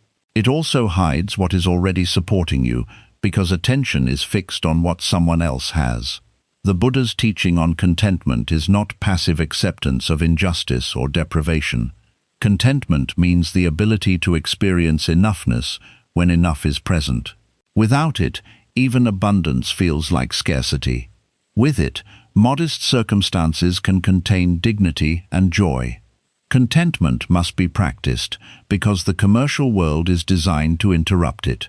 Every advertisement says, in one form or another, what you have is not enough, and therefore you are not enough. An aging person who believes this message becomes vulnerable to spending money in an attempt to repair self-worth. Fraud and exploitation are real risks in later life, and calm does not mean carelessness. Protect account information. Discuss major decisions with trustworthy people. Be suspicious of urgency, secrecy, guaranteed returns, emotional pressure, and requests from strangers or relatives who refuse transparency. Slow down before signing or transferring money. Worry is not protection, but procedure is. A simple rule followed consistently can protect you better than years of vague fear. Family pressure can make financial boundaries difficult. An adult child may ask for loans, business investment, debt repayment, housing, or repeated emergency support. Love makes refusal painful. But giving money you cannot afford to lose is not generosity. It is self-endangerment. Before helping, ask whether the support solves a temporary problem or sustains a pattern. Ask whether the person has taken responsibility. Ask what the cost will be to your own housing, healthcare, or independence. Compassion without wisdom can become enabling. You are allowed to say, "I cannot afford that." You are allowed to offer a smaller amount. You are allowed to help with food instead of cash. You are allowed to decline without defending the entire history of your finances. A boundary does not prove you love less. It proves that love is not the same as surrendering judgment. Inheritance creates its own anxiety. Some parents deprive themselves because they believe leaving the largest possible amount is a final measure of love. But your children may benefit more from seeing you cared for, safe, and at peace, than from receiving money preserved at the cost of your well-being. Leave what you reasonably can if that matters to you, but do not turn your remaining life into a sacrifice demanded by heirs who may already be adults with their own earning years. Your first responsibility is not to maximize their inheritance, it is to manage your resources responsibly while you are alive. Money can also become a way of controlling family relationships. Gifts are given with unspoken conditions. Support is threatened when choices displease you. Inheritance is used to reward loyalty or punish independence. This creates obedience, not love. Give freely or state conditions clearly. Do not make people guess whether affection and financial support are tied together. Hidden contracts poison families. A simple life can be a source of profound relief when chosen consciously rather than imposed by shame. Fewer possessions mean fewer repairs, decisions, and worries. A smaller home may reduce cost and effort. Letting go of unused belongings can create space and help others. But simplicity should serve life. It should not become another performance of spiritual superiority or a reason to reject comfort. Keep what is useful, meaningful, and manageable. Release what owns more of your attention than it deserves. There is also the fear of becoming dependent on children or institutions. Plan where you can. Explore options before crisis. Learn what assistance exists. Update documents. Identify trusted decision-makers. Discuss preferences. These actions may feel frightening because they make vulnerability visible, but avoiding them does not remove vulnerability. It only leaves others to guess later, often under pressure. After the practical steps are complete, the spiritual work begins. Notice the mind's demand for guarantees. It may say, "Yes, the plan looks reasonable, but what if everything goes wrong?" You can answer honestly, "Then I will meet what happens with the resources, people, and wisdom available at that time." This is not a guarantee. It is something more useful, confidence in your capacity to respond. You have already faced financial uncertainty before. Perhaps there were years of low income, unexpected bills, children to support, business losses, inflation, or periods when the future looked impossible. You adapted. Help appeared. Needs changed. Some fears came true, many did not. and life continued. The anxious mind forgets evidence of resilience because it focuses only on possible failure. Remind it of the actual record. Gratitude can be practiced with financial precision. Instead of vaguely saying you are thankful, notice what your resources made possible today: shelter, medicine, a meal, electricity, transportation, a phone call, clean clothing, or the ability to help someone. This does not erase legitimate concern. It prevents concern from making current support invisible. Scarcity thinking says, "It may disappear, therefore I cannot feel safe now." Gratitude says, "It exists now, and I will receive this moment without pretending it is permanent." Generosity is another antidote, but it must be appropriate. Even a small act of giving interrupts the belief that you are only one loss away from nothing. Generosity may involve money, but it can also involve time, attention, knowledge, food, or encouragement. The point is not to prove abundance by giving beyond your means. The point is to loosen the fist of fear. A closed hand cannot lose what it holds, but it also cannot receive or touch another hand. When financial worry wakes you at night, do not attempt to solve your entire future in darkness. Keep paper nearby, write the concern and one action to take in daylight. Then return to the body and breath. Night amplifies uncertainty and reduces perspective. A problem worthy of action will still exist in the morning. Rehearsing it for 4 hours will not produce wisdom. Be cautious with endless news about markets, inflation, crises, and collapse. Information can support decisions, but repeated exposure can create the illusion that anxiety is vigilance. Decide what information you actually need and how often you need it.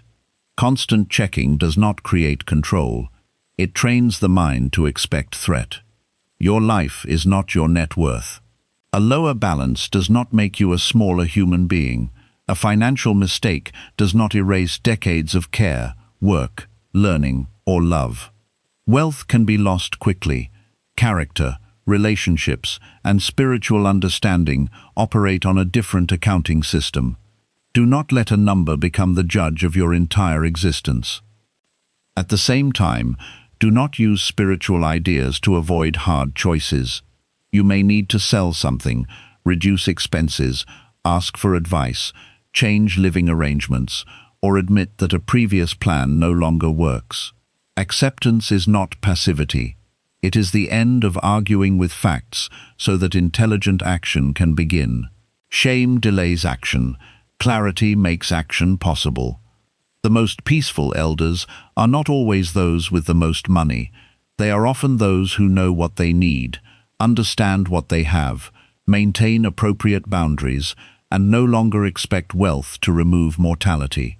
They use money without worshipping it. They prepare without imagining that preparation makes them invulnerable. They enjoy without pretending the future does not exist. Let your finances become a field of practice. Meet numbers without panic. Meet limits without humiliation. Meet enoughness without immediately moving the line.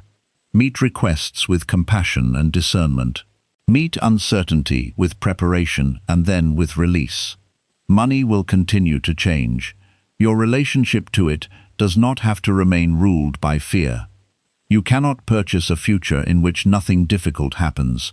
You can support the present, reduce avoidable risk, and create room for care. Do that. Then close the account book, step away from the calculation, and return to the life the money was meant to serve. A cup of tea, a conversation, a quiet room, a safe bed, a breath taken without financial arithmetic. These are not interruptions of responsible planning. They are the reason for it. 7. Stop worrying about being alone. Of all the fears that visit the mind after 60, few are as tender and as persistent as the fear of being alone. Alone in a quiet house after a spouse has passed. Alone as friends move away or pass on themselves. Alone when children build lives in distant cities. Alone in the final stretch of a life that once felt surrounded by constant companionship. This fear deserves to be met with great gentleness, because it touches one of the deepest human needs, the need for connection and belonging. The Dharma does not ask you to deny this need or to pretend that solitude is always welcome. What it offers instead is a profound re-examination of the difference between being alone and being lonely, two states that are often confused but are in truth entirely different experiences. Being alone is simply a physical or circumstantial fact. No other person is present in the room with you at this moment. Loneliness, by contrast, is a state of suffering that arises from a particular relationship to that physical fact, a relationship colored by resistance, by comparison to some imagined ideal of constant companionship, by the belief that aloneness itself is a problem requiring urgent solution. The Buddha, notably, spent enormous portions of his own life in physical solitude, wandering alone through forests, meditating alone beneath trees, and he did not describe this solitude as suffering. He described it, when approached with the right understanding, as a doorway to a particular kind of peace that constant social stimulation actually makes difficult to access. This is not to romanticize isolation or to suggest that human connection does not matter. Connection matters enormously, and the Dharma places great value on community, on Sangha, on the mutual support that beings offer one another. But there is a crucial teaching here about the source of true companionship, one that becomes especially relevant in the years when external companions may naturally become fewer. The teaching is this: the quality of your relationship with your own mind determines, to a remarkable degree, whether solitude feels like peaceful spaciousness or like painful isolation. A mind at war with itself, filled with anxious thoughts, self-criticism, and restless craving, will experience even a room full of people as a kind of loneliness, because the deepest companionship a person seeks is ultimately the companionship of a peaceful relationship with their own inner experience. Conversely, a mind that has developed genuine friendliness toward itself through practices like loving-kindness meditation can experience even complete physical solitude as rich, full, and undisturbed by the ache of loneliness. Consider your own life honestly. Have you ever felt profoundly lonely while surrounded by other people, at a crowded gathering, or even within a marriage, because the connection present was superficial, or because your own mind was consumed with anxiety that no external presence could soothe? And have you ever felt, conversely, a surprising sense of peace and completeness during a period of physical solitude, perhaps during a quiet morning walk or a solitary retreat, because your mind, in that moment, was settled and at ease with itself? These experiences reveal that loneliness was never simply a matter of head count.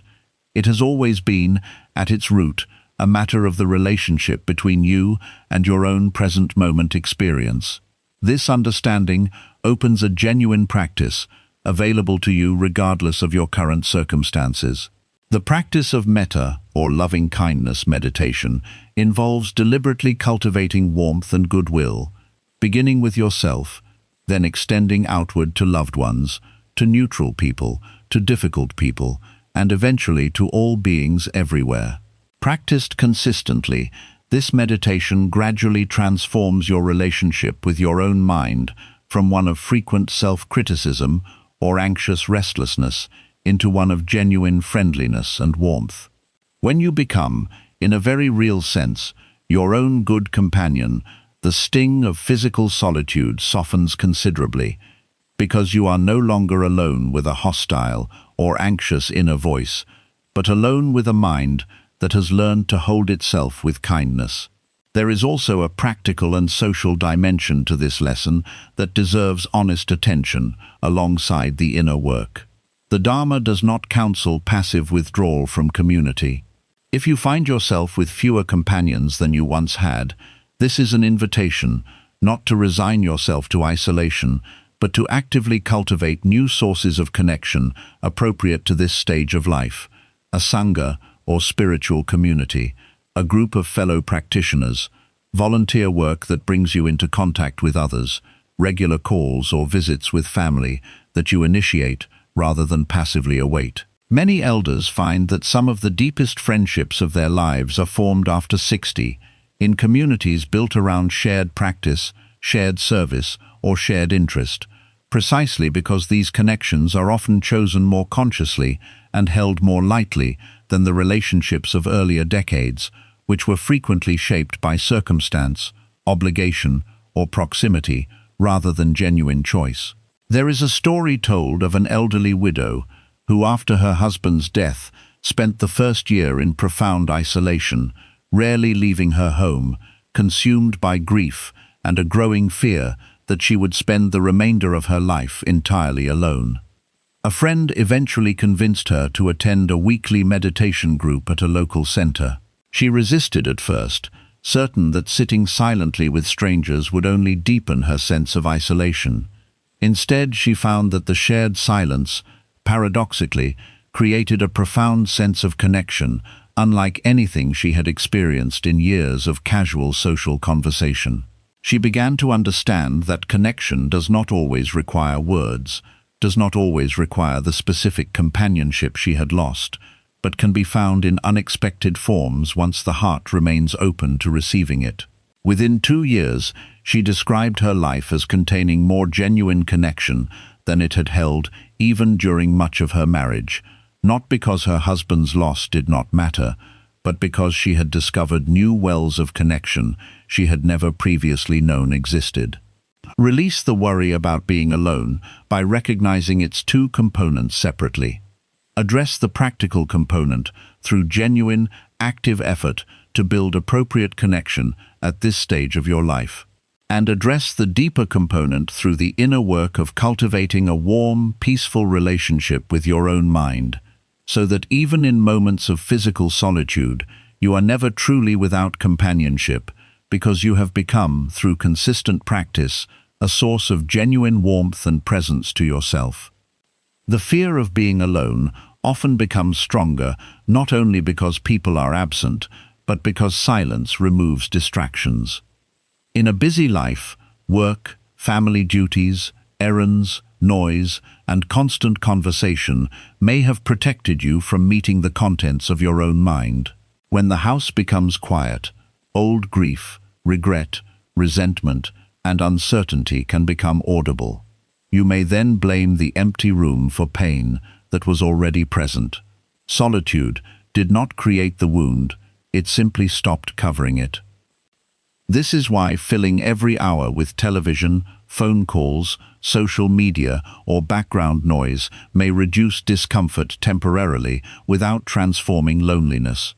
Stimulation is not the same as companionship. You can spend an entire day hearing voices and never feel met. The practice is not to eliminate all distraction, but to gradually develop the ability to remain with yourself without immediately escaping. Begin in small periods. Sit for 5 minutes without turning anything on. Notice what arises.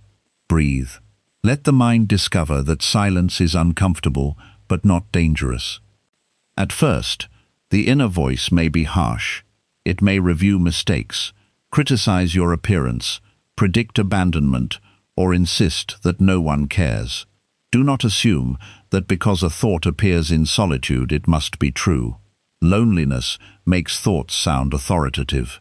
Learn to identify them as mental events. The thought that I have been forgotten is here. The feeling of emptiness is here. This language creates a small but vital distance between awareness and the story. A lonely mind often compares the present to the most socially full period of life. It remembers a house with children, a living spouse, colleagues, neighbors, or relatives who visited often. Memory edits out the exhaustion, conflict, and lack of privacy that also existed.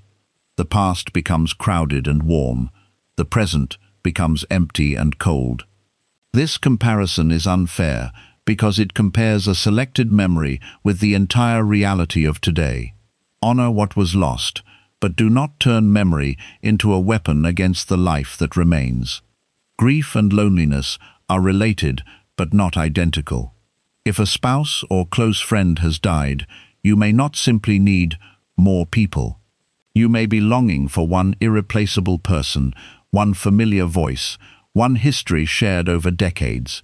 New social activity cannot substitute for that relationship, and it is cruel to demand that it should. Grief must have room, but grief can coexist with new forms of connection.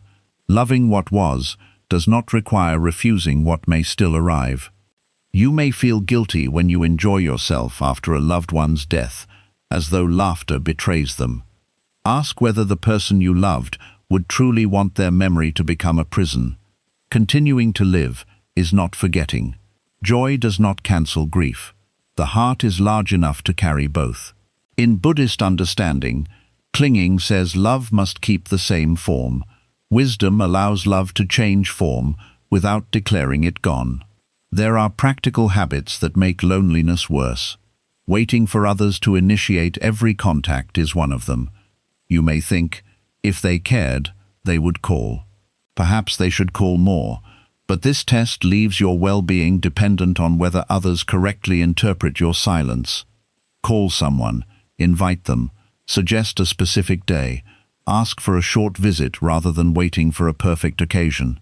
Initiative is not begging, it is participation in the relationship you want.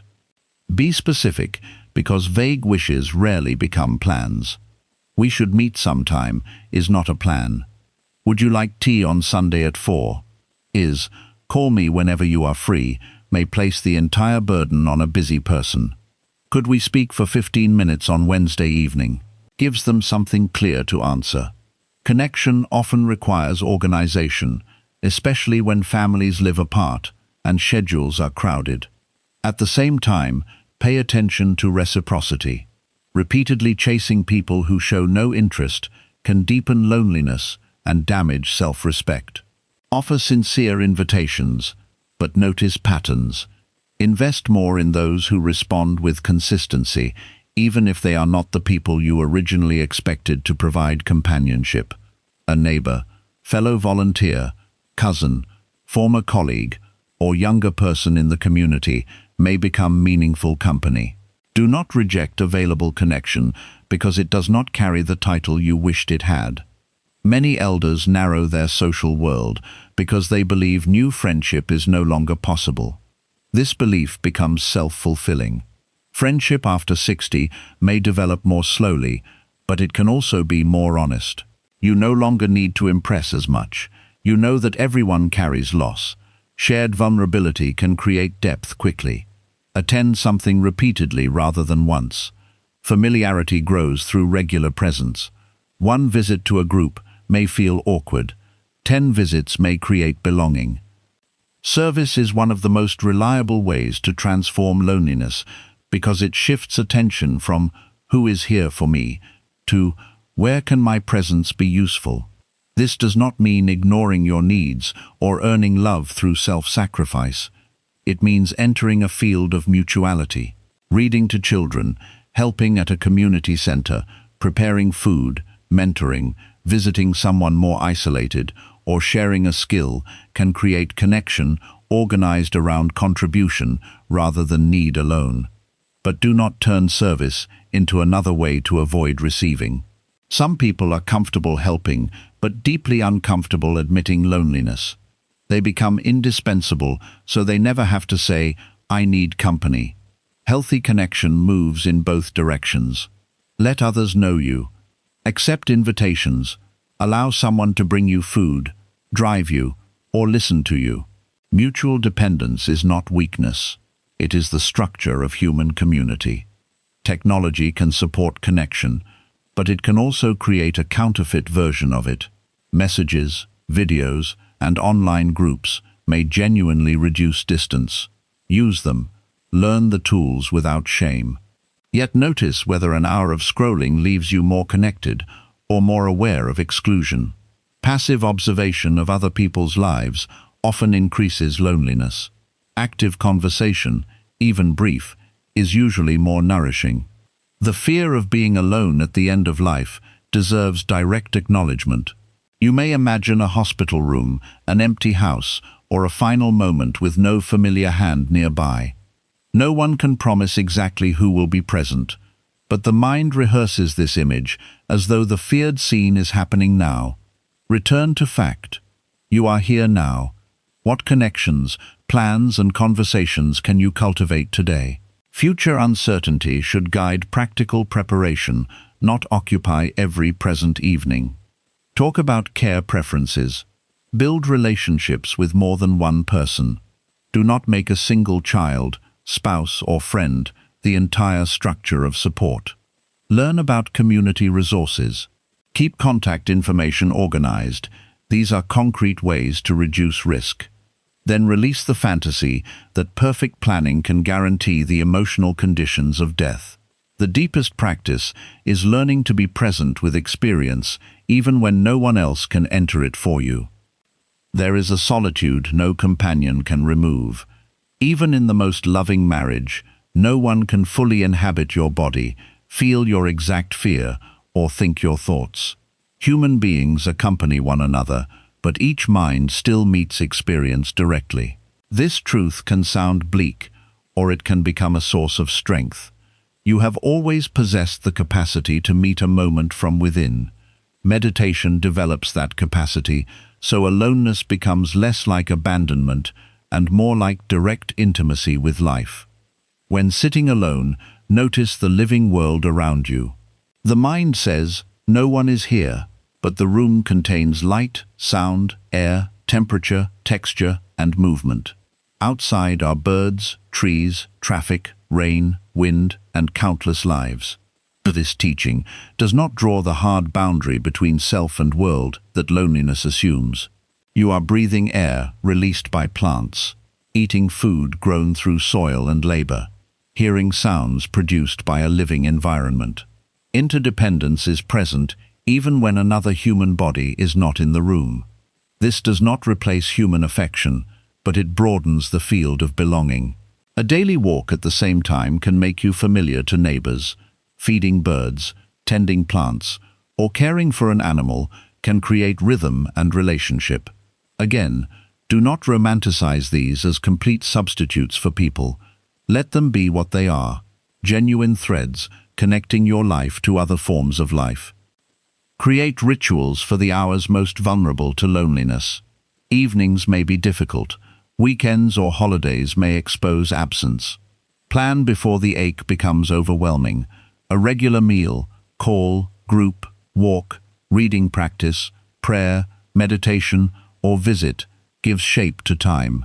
Structure does not eliminate grief, but it prevents the mind from falling into an unbounded space where every minute becomes evidence of abandonment. Learn also to enjoy your own preferences without waiting for permission or company. Cook the meal you like. Visit a place alone if it is safe. Watch the film no one else wanted to see. Sit in a cafe. Listen to music. Wear the good clothes. Many people postpone pleasure until someone joins them and thereby allow absence to cancel experience. Doing something alone may feel awkward at first, but awkwardness is not a command to stop. Self-companionship is built through small acts of reliability. Keep promises to yourself. If you decide to walk, walk. If you need rest, rest. Speak inwardly, with the same patience you would offer a beloved friend. A person who repeatedly abandons their own needs will feel abandoned even in company. A person who learns to remain present with themselves carries a stable form of companionship wherever they go. Beware of using loneliness as evidence that your whole life was unloved. Present absence can rewrite memory. You may forget decades of care because no one called today. Hold the larger record. One quiet day is not a verdict on your value. One neglected invitation does not prove no one cares. Emotional pain tends to speak in absolutes.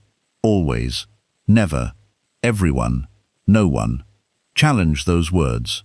Also challenge the belief that being desired socially is the same as being valuable. Some of the kindest people live quietly.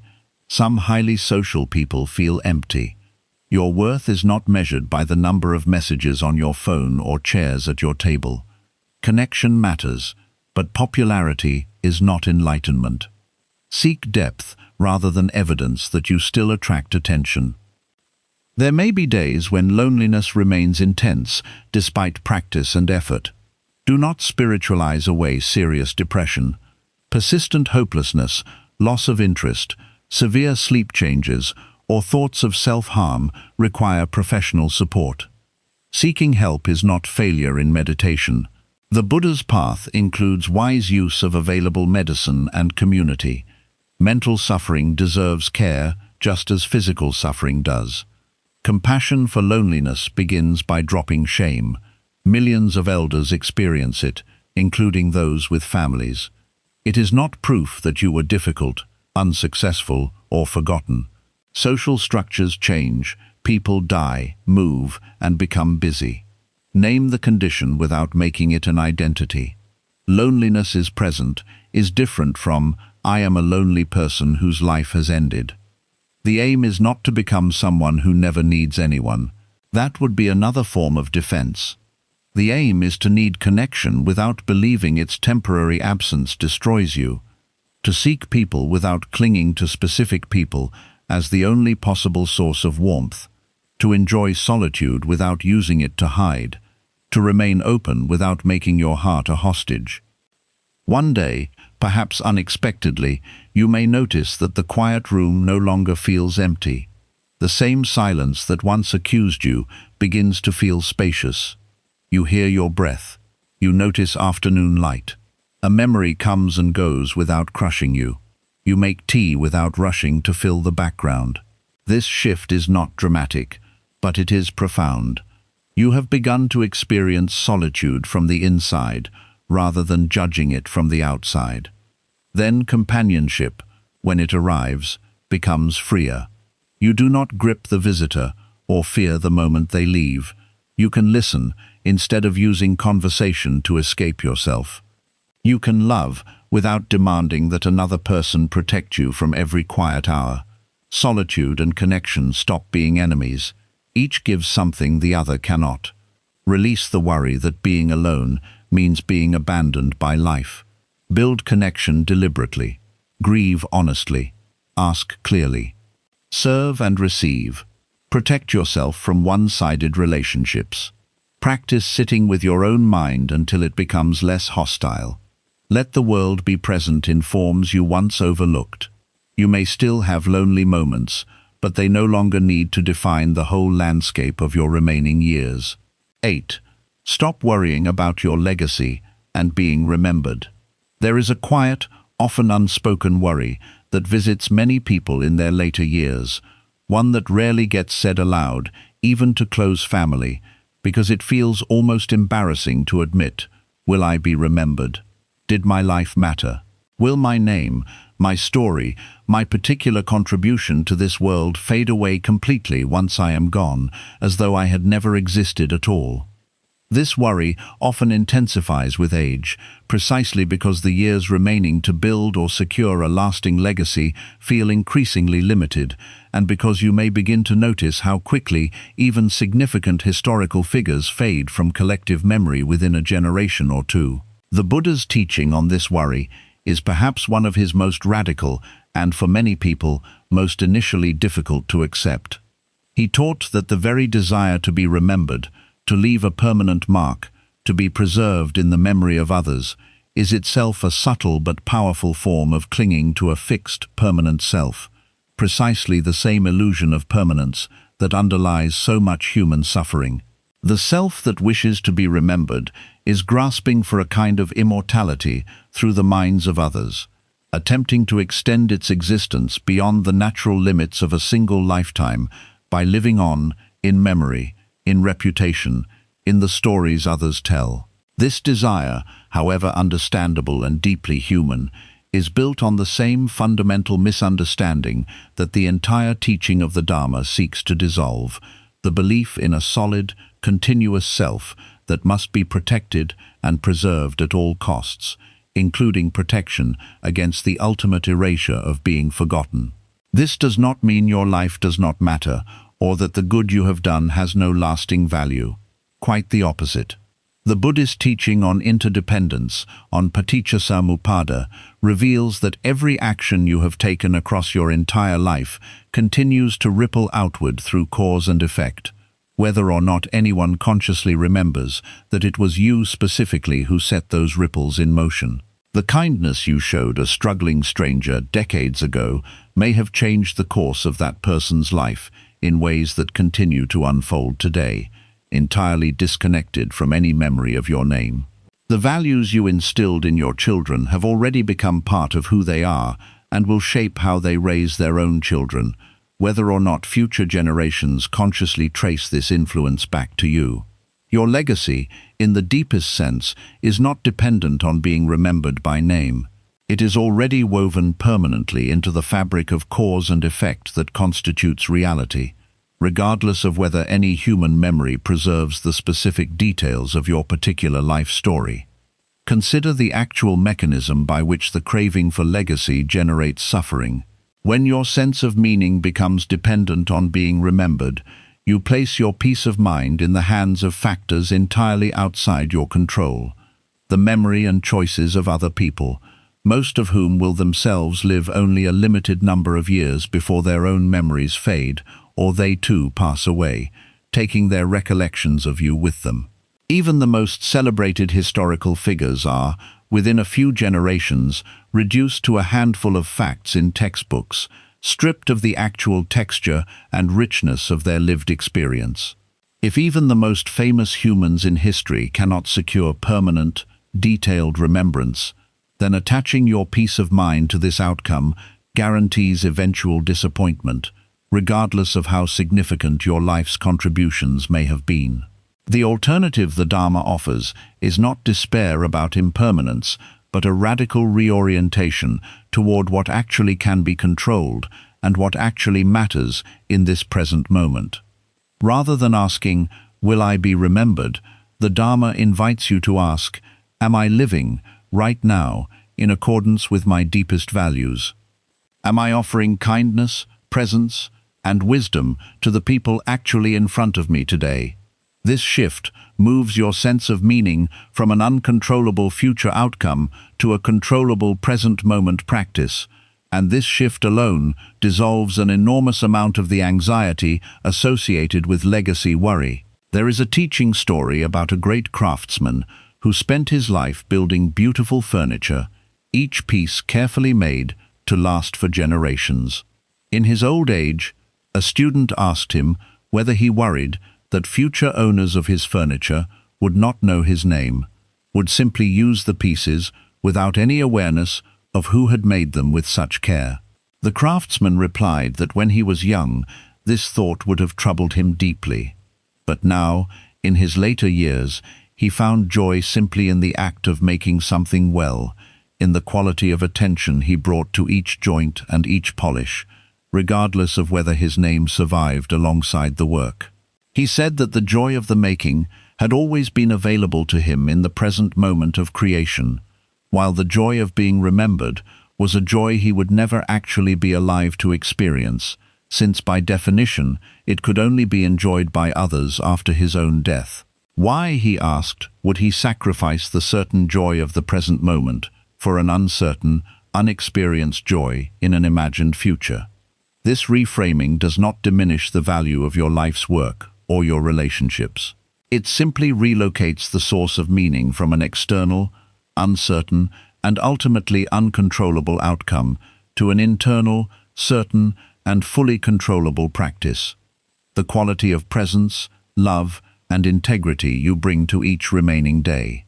Your grandchildren may or may not remember the specific details of your life decades from now, but the warmth you offer them today, in this present moment, is already complete in itself, already meaningful in itself, regardless of what becomes of that memory in the future. There is a final dimension to this teaching worth sitting with directly. Buddhist cosmology speaks of countless beings across countless lifetimes, an almost incomprehensibly vast scope of existence within which any single human life, however significant it may feel from the inside, occupies an extraordinarily small portion of the whole. This is not meant to diminish your life's importance, but to place it in accurate proportion, freeing you from the exhausting burden of believing your worth depends on securing a permanent, prominent place in the collective human memory. Your task was never to be remembered forever. Your task, as it has always been for every being across every tradition that has grappled honestly with mortality, is simply to live this particular life, with this particular body and mind, as fully, as kindly, and as wisely as you are able, and then to release it, complete, back into the great flow of existence from which it arose. The desire to be remembered often hides a simpler desire, the wish to know, before you die, that your life was seen. You may not need a statue, a book, or a family name carried for generations. You may simply want someone to understand what you endured, what you sacrificed, and what you tried to give. This longing is human, but when your peace depends on other people finally recognizing the full meaning of your life, you place yourself inside a waiting room that may never open. No one can completely see another person's life. Even your closest family knows only fragments. They saw your actions, but not every fear you overcame before acting. They benefited from sacrifices without witnessing each private cost. They may remember moments you considered ordinary and forget events you considered defining. Memory is selective, unstable, and shaped by the needs of the person remembering. It cannot serve as a perfect court of appeal for the value of your existence. You must therefore stop asking memory to deliver justice. Perhaps your children never fully appreciate what you gave. Perhaps colleagues received credit for work you helped create. Perhaps your acts of care were taken for granted because they were consistent. This may be unfair, but spending your remaining years demanding retroactive recognition keeps you bound to the very neglect that hurt you. Your contribution was real before anyone praised it, and it remains real if praise never arrives. There is freedom in allowing some goodness to remain anonymous. A tree does not require the traveler who rests beneath it to know who planted it. The shade is complete in the moment it is given. Much of your deepest influence will work this way. A phrase you spoke may guide someone years later. A kindness may interrupt a chain of cruelty. A boundary may teach a grandchild self-respect. You may never be informed. The effect does not become less real because your name is absent from it. The ego wants a clean story. I did this, therefore I caused that, therefore I deserve to be remembered. Interdependence reveals a more complex truth. Everything you accomplished depended on teachers, ancestors, workers, opportunities, language, culture, and conditions you did not create. Your contribution matters, but it was never yours alone. Recognizing this does not erase you. It releases the burden of pretending you stood apart from the web that made your life possible. Consider the people who influenced you, whose names you do not know. Someone planted a tree you enjoyed. Someone built a road you traveled. Someone preserved a teaching that changed your mind. Someone showed kindness to your parent, affecting how your parent later treated you. Their legacy reached you without recognition. You are already part of the same invisible exchange. The world is shaped by countless unnamed acts. If you wish to leave stories, recipes, photographs, letters, recordings, or practical knowledge for family, do so. These can be beautiful gifts, but create them from generosity, not panic. A memoir written to control how others interpret you will become heavy. A letter offered honestly, including mistakes and uncertainty, may become a living bridge. Tell the truth without turning the next generation into custodians of your image. Choose what is actually useful. Organize photographs rather than leaving thousands without context. Write names and dates. Record family history while you remember it. Explain traditions. Share the story of a mistake and what it taught you, not only the polished achievements. People connect more deeply with humanity than perfection. A flawless ancestor becomes distant. An honest elder becomes real. Do not confuse legacy with possessions. Families sometimes inherit rooms full of objects that carried meaning only for the person who owned them. Ask who truly wants what. Give meaningful items while you are alive when possible, so you can tell the story and witness the joy. Release the rest. Forcing descendants to preserve everything can turn memory into obligation. Love does not require storage. The most important legacy may be emotional rather than material. How did people feel in your presence? Could they speak without fear? Did your home contain welcome? Did you apologize? Did you make room for difference? These qualities pass through generations, even when no one names their source. Trauma travels this way, but so does healing. One elder who stops repeating an inherited pattern changes the future more deeply than a name carved in stone. Perhaps you inherited silence, harshness, favoritism, prejudice, or emotional distance. If you chose differently, even imperfectly, that difference is a legacy. Do not dismiss it, because no ceremony recognizes it. Breaking a pattern rarely looks dramatic. It may look like listening to a child, refusing violence, allowing a daughter freedom, apologizing to a son, or treating a daughter-in-law with respect. The future is altered through ordinary behavior. You may also fear that younger people no longer value your knowledge. Some advice does become outdated. Accept that without humiliation. Wisdom is not the same as having the latest information. You can remain curious, learn from younger people, and offer what experience has clarified: how to survive loss, distinguish urgency from importance, recover after failure, and recognize patterns that repeat beneath changing technology. Wisdom offered humbly is more likely to be received. Do not force lessons into every conversation. A legacy cannot be installed through constant instruction. People often remember what you embodied more than what you preached. If you tell them to be calm while reacting angrily to every inconvenience, they learn the reaction. If you speak about generosity while controlling every gift, they learn control. Your daily manner is already teaching. There is no need to stage a final, impressive chapter. The culture may tell you that late life must include a grand project, dramatic reinvention, or public achievement to prove you still matter. Perhaps you genuinely desire such work and have the capacity to pursue it. Then begin. But do not manufacture ambition from fear of invisibility. A quiet life can be complete. Presence with one person can be enough for that moment. Meaning is not measured by audience size. One conversation can alter a life.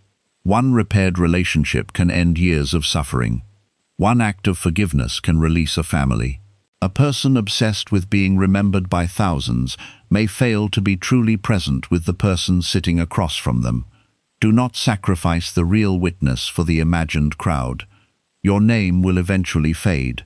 This is not a personal insult. It is the natural movement of time. The names of nearly all human beings who ever lived have disappeared, yet their lives were not meaningless. They loved, feared, worked, raised children, made mistakes, and contributed to the world that became yours. Forgotten does not mean erased from cause and effect. It means memory continued changing, as all conditioned things do. Practice saying, "My life does not need to be permanent to be complete." A song ends, yet while it sounds, it can be beautiful. A flower falls, yet its impermanence does not invalidate its bloom. A conversation ends, a meal is finished, a season passes. Value has never required endless duration. The demand for permanence would make all temporary beauty meaningless, and your own experience tells you that this is false. When the worry arises, will anyone remember me? Bring attention back to a more immediate question: who can I see clearly today? The hunger to be seen softens when you practice seeing others. Ask an older relative about their story. Listen to a child without redirecting the conversation to yourself. Thank someone whose work is usually invisible. Become the recognition you wish the world had given you. You can also witness your own life. Sit quietly and acknowledge what you carried, what you learned, and where you changed. This is not self-glorification. It is honest review. You do not need another person to certify every struggle before you are allowed to honor it. Let awareness itself become the witness. Include your failures in that witnessing. A legacy built only from pride is fragile because it fears contradiction. A complete life contains harm and repair, wisdom and blindness, courage and avoidance. Accepting the whole record reduces the desperate need to control the story after death. You can say, I was a human being, I caused pain, I also loved, I learned some things late, I leave the rest unfinished. Everything is left unfinished in some sense. There will always be another person to help, another lesson to learn, another room to repair, another conversation that could have gone deeper. Completion does not mean every task is finished. It means you stop demanding that life become a closed, perfect account before you allow yourself peace. Let your legacy be less about preservation and more about transmission. Pass on what is useful, release what is not. Bless those who continue without requiring them to imitate you. Allow the next generation to change the traditions you handed them. A living inheritance evolves. A rigid inheritance becomes a burden. When you no longer need to be remembered in a particular way, you become easier to love now. You stop correcting every story. You stop insisting that your version be final. You become curious about how others experienced you. You can laugh at yourself. You can let someone else take the center of the room. This is not disappearance. It is the softening of a self that no longer has to dominate memory. Your life has already entered the world. Nothing can make it unhappen. Every breath was part of reality. Every action joined conditions that continue beyond your knowledge. You do not need to secure that fact. Live the remaining days in alignment with what you value, and let remembrance take whatever form it takes. The flower does not follow the traveler to demand proof that its fragrance was noticed. 9. Stop worrying about death itself. We touched earlier on the worry about how much time remains, but there is a deeper, more direct fear that deserves its own careful examination. Not the fear of running out of time, but the fear of death itself. The actual moment of dying, and whatever, if anything, may lie beyond it. This is perhaps the most ancient of all human fears, present in every culture, every era, every individual mind that has ever contemplated its own eventual cessation. And it is precisely this fear that the Buddha placed at the very center of his entire teaching, because he understood that until this fear is met directly and transformed, it colors every other aspect of life with a subtle, often unconscious anxiety. Consider what actually happens when this fear arises, whether in the quiet of night, or during a health scare, or simply during unguarded reflection. There is often a physical tightening in the chest or stomach, a racing quality to the thoughts, an almost desperate quality to the mind's attempt to grasp at continuation, at more time, at anything other than the reality of eventual ending. The Buddha's insight was that this fear, however overwhelming it feels, is not actually a fear of death in the abstract, but a very specific fear rooted in the mind's deepest habitual pattern, the assumption that there is a fixed, continuous, permanent self that death will violently and completely destroy. Remove this underlying assumption, the Buddha taught, and the fear itself transforms into something entirely different, something closer to a natural, unremarkable transition rather than a catastrophic annihilation. This teaching requires patient, direct investigation rather than mere intellectual acceptance, because the belief in a fixed self is not a philosophical position you hold consciously, but a deeply conditioned habit of perception operating beneath the surface of ordinary awareness. The practice for investigating this begins with simple, honest observation of your own present moment experience. Notice, right now, the thought that just occurred to you. Where did it come from? Where has it gone? Notice the sensation in your body as you breathe. Is this sensation the same sensation you experienced a moment ago, or has it already changed? already become something new. Notice your sense of identity itself.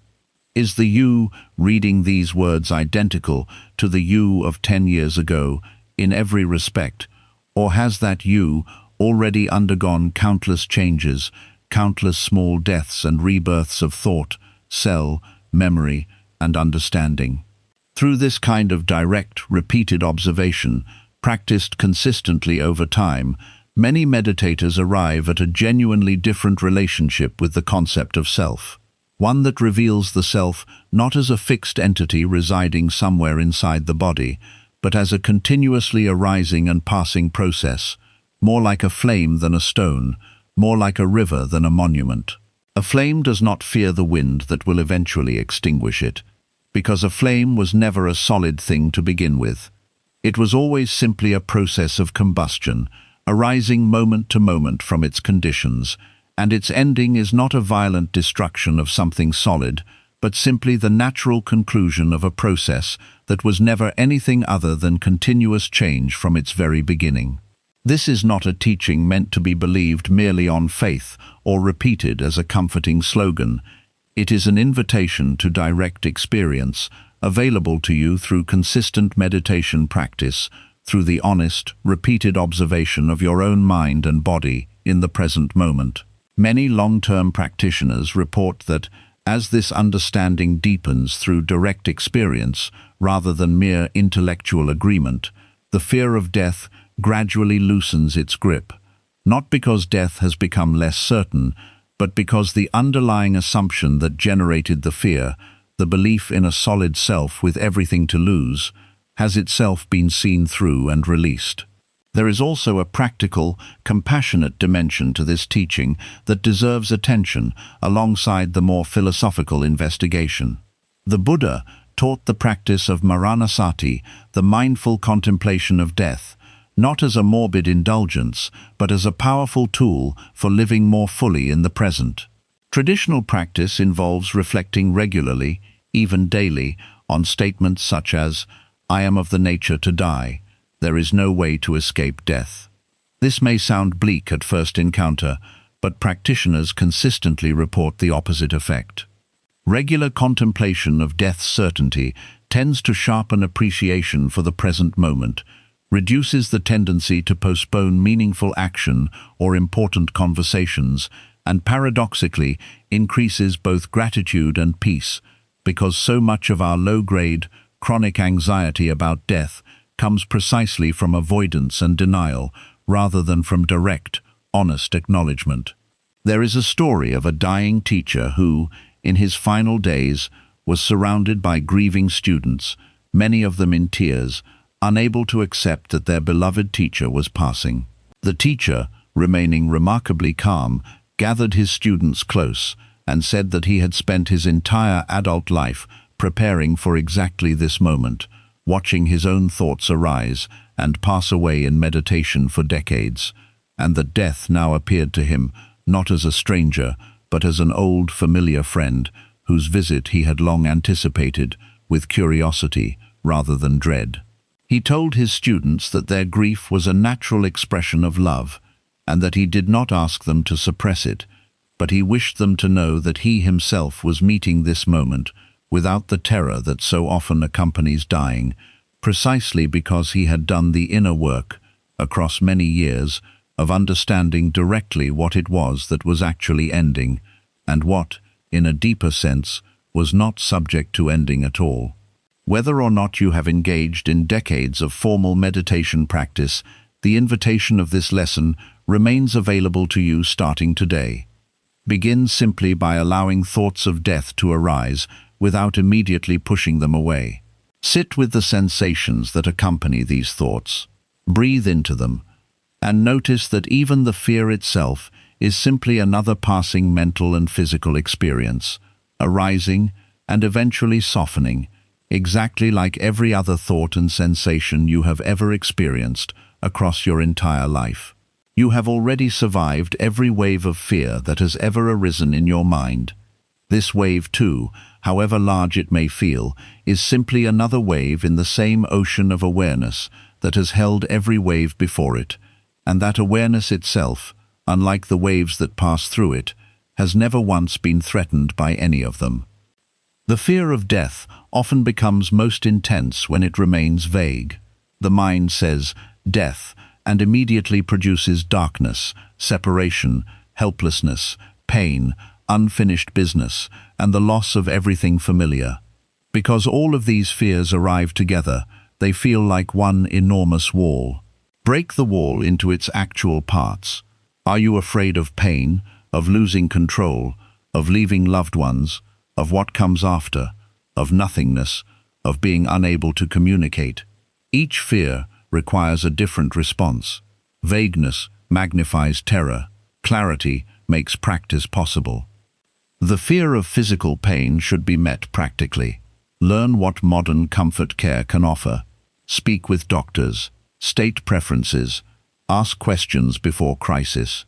Many people imagine dying through outdated images or traumatic stories and never update their understanding. Information does not remove mortality, but it can reduce unnecessary terror. A clear plan for pain management and care is more useful than 1,000 nights of silent dread. The fear of losing control requires a deeper surrender. Control has always been partial. You did not choose the conditions of your birth, many events of your life, the thoughts that appeared in your mind, or the timing of countless changes. Yet because daily routines were familiar, you felt in control. Death reveals what was true all along. Life is participation in conditions, not command over them. This recognition can humiliate the ego or liberate the heart. You can practice surrender before the final moment. Let someone else drive. Accept a changed plan. Notice a breath ending without your instruction and the next beginning by itself. Fall asleep, which you do every night, by releasing conscious control. These ordinary acts are small rehearsals in trust. You already move in and out of control constantly. Death is not the first time life asks you to let go. The fear of leaving loved ones is the price of attachment, but it is also evidence of love. Do not shame yourself for it. Say what needs to be said, express affection, repair what can be repaired, teach practical matters, then recognize that your presence was always temporary, as was theirs. Love does not become meaningless because separation is inevitable. Its temporary nature makes attention more urgent and tenderness more precious. You may worry about how family will cope. Their grief will be real, but grief is not proof that you harmed them by dying. Every love contains the possibility of loss. You cannot spare them from the human condition by clinging to life in fear. What you can leave is an example of honest preparation and permission to continue living. Tell them, where appropriate, that joy after your death will not betray you. The fear of what comes after death cannot be resolved through forced certainty. Religious and philosophical traditions offer different accounts. Buddhist traditions themselves contain rich teachings about karma, rebirth, continuity, and liberation, while also emphasizing direct investigation rather than blind speculation. You may hold faith, doubt, or a mixture. Be honest. Pretending certainty does not create peace if fear remains underneath. What can be known directly is that every experience you have ever had has changed. Thoughts appeared and vanished. Sensations arose and ended. Identities formed and dissolved. You have never possessed a permanent moment.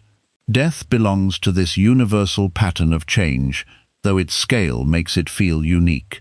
Practice meeting small endings consciously, the end of a breath, a day, a visit, a season. Notice that endings make room for what follows, even when you cannot see it. Some people fear nothingness. Ask what exactly imagines it will experience nothingness. Nothingness cannot be experienced as a dark room in which you remain trapped forever, because that image still contains an observer. The mind tries to picture its own absence, and inevitably places itself inside the picture. Seeing this logical confusion may not remove all fear, but it exposes how imagination creates an experience that, by definition, could not be experienced in the way imagined. Others fear judgment, punishment, or consequences of past actions. Let that fear motivate ethical clarity now rather than endless panic. Make amends, stop repeating harm, practice generosity, truthfulness, and compassion. No amount of speculation about the future is as valuable as wholesome action in the present. The Dharma repeatedly returns you to this point. What you do now matters more than what fear predicts. You may be afraid of the dying process rather than death itself, the narrowing world, dependence, confusion, or loss of privacy. This fear deserves compassion. Discuss care preferences, choose trusted advocates, simplify practical matters, but also examine the assumption that dignity requires remaining physically strong and mentally sharp until the final breath. Dignity is not a performance of independence. It can be present in receiving care, in confusion, met with gentleness, in a body that can do almost nothing. The way you treat frail or dying people now shapes the world you fear entering. Offer patience. Do not speak over them as though they are absent. Respect their personhood. By doing so, you help create a culture in which vulnerability is not humiliation. Fear decreases when we stop treating dependence as a loss of humanity. Maranasati should not be practiced as self-torture. The purpose is not to stare at death until you become numb. It is to remember death often enough that trivial grudges lose authority and postponed love becomes harder to justify. A healthy contemplation leaves you more alive, not less. After reflecting, return to the day with sharpened appreciation. Ask yourself each morning, if this day were among my last, what would become less important? Which resentment would look foolish? Which conversation would matter? This does not mean abandoning responsibilities or acting dramatically. It means letting mortality correct your priorities. Many worries survive because you behave as though time were unlimited. Death awareness restores proportion. Do not use the possibility of death to panic yourself into constant urgency. That too is attachment. You do not need to turn every day into a grand final performance. Some last days are ordinary. Washing dishes, resting, watching light move across a wall. These can be complete. Presence, not intensity, is the measure. There may be anger in your fear. Why must this happen to me? Look around. It happens to every being. This universality does not make your loss small, but it removes the personal insult. Death is not singling you out. It is not evidence that life betrayed a special contract. No such contract was ever made. The Buddha's first encounters with old age, sickness, and death shattered the sheltered illusion that these conditions belonged to other people. His path began not by defeating mortality, but by understanding the suffering created through clinging. The promise of the Dharma is not that your body will escape death. It is that the mind can become less enslaved by resistance to what cannot be escaped. Fear may still arise after years of practice. Do not interpret its return as failure. The nervous system is designed to protect life.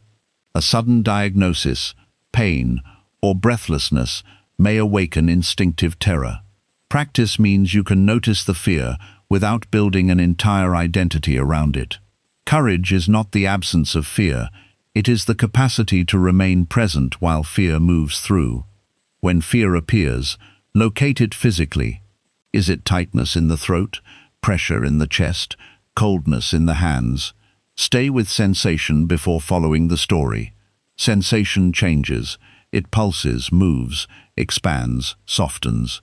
The story says, "This terror will consume me." Direct observation reveals a changing process. This is how insight becomes embodied. You may find comfort in ritual, prayer, chanting, meditation, sacred reading, or the presence of a spiritual community. Use what genuinely steadies the mind. There is no prize for facing death alone in order to prove strength. Accept support. Ask someone to sit with you. Let familiar words carry attention when thought becomes difficult. Prepare also by simplifying unresolved matters, return borrowed items, clarify documents, forgive where you can, ask forgiveness, tell people what they mean to you, dispose of secrets that would create unnecessary harm or confusion. You cannot make life perfectly complete, but you can reduce avoidable knots. Then practice releasing even the wish for a perfectly peaceful death. The ego may turn spiritual preparation into another standard. I must die calmly, without fear, like a great teacher. This creates new anxiety. Your death may be serene, frightened, medicated, confused, sudden, or ordinary. None of these forms can summarize the value of your life. Do not demand a final performance. What matters is the direction of practice now. Each time you release a grudge, accept help, speak truth, or return to the breath, you are learning the movement of letting go. Death will ask for the final release, but life has been teaching the gesture all along. One day the thought of death may still bring sadness, but not the same panic. You may feel the tenderness of leaving and the mystery of what cannot be known. Tenderness is not terror. It does not close the heart. It makes the present vivid. Sit with this simple truth.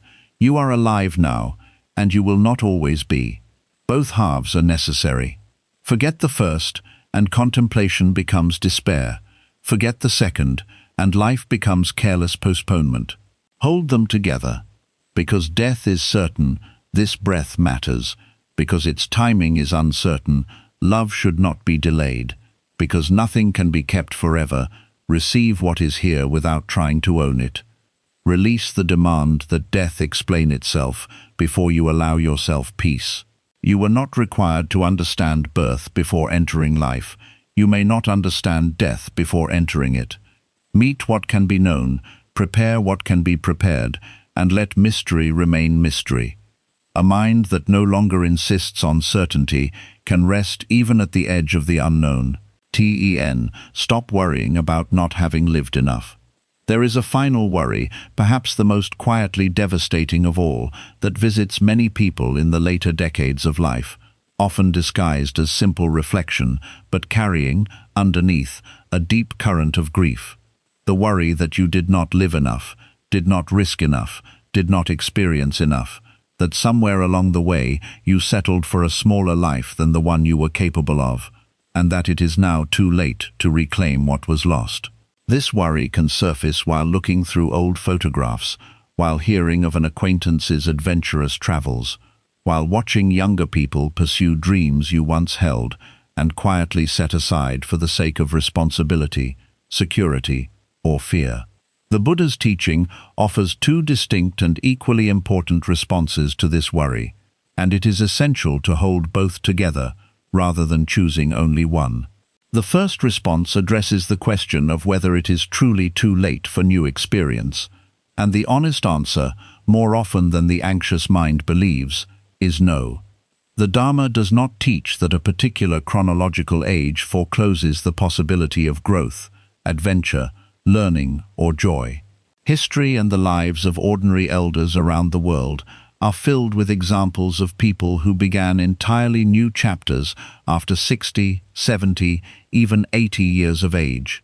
New skills learned, new relationships formed, new places visited, new creative work undertaken. If there remains genuine capacity and genuine desire for a particular experience you have long postponed, this lesson's first invitation is simple and direct. Consider, honestly and without excessive delay, whether you might still pursue it. The worry about not having lived enough is sometimes best addressed not through philosophical reframing, but through actual, concrete action, taken while it remains possible. But the second response, and in many ways the deeper one, addresses a different question entirely. What happens when certain experiences are genuinely, permanently, no longer possible? When the body, or circumstances, or the passage of time itself have closed certain doors for good. Here the Dharma offers a teaching that many people find initially difficult, but ultimately profoundly liberating. It teaches that the worth of a life was never measured by the total quantity of experiences accumulated, the number of countries visited, the number of adventures undertaken, the number of items checked off some imagined life list. This is a metric borrowed from consumer culture, which measures value through accumulation and comparison, not a metric that reflects the deeper truth about what actually constitutes a life well lived. Consider instead a very different measure, one the Dharma repeatedly points toward: the depth and quality of presence you brought to whatever experiences you did have, however modest or limited they may appear when compared to some imagined, more adventurous alternative life. A single quiet evening spent fully present with a loved one, free from distraction, free from anxious rumination, can hold more genuine richness than a dozen exotic journeys undertaken while the mind remained anxious, distracted, and only half present to the experience unfolding around it. The Buddha taught that liberation is found not in the accumulation of experiences, but in the quality of awareness brought to whatever experience is actually occurring, right now, in this present moment, regardless of how grand or modest that experience might appear from the outside.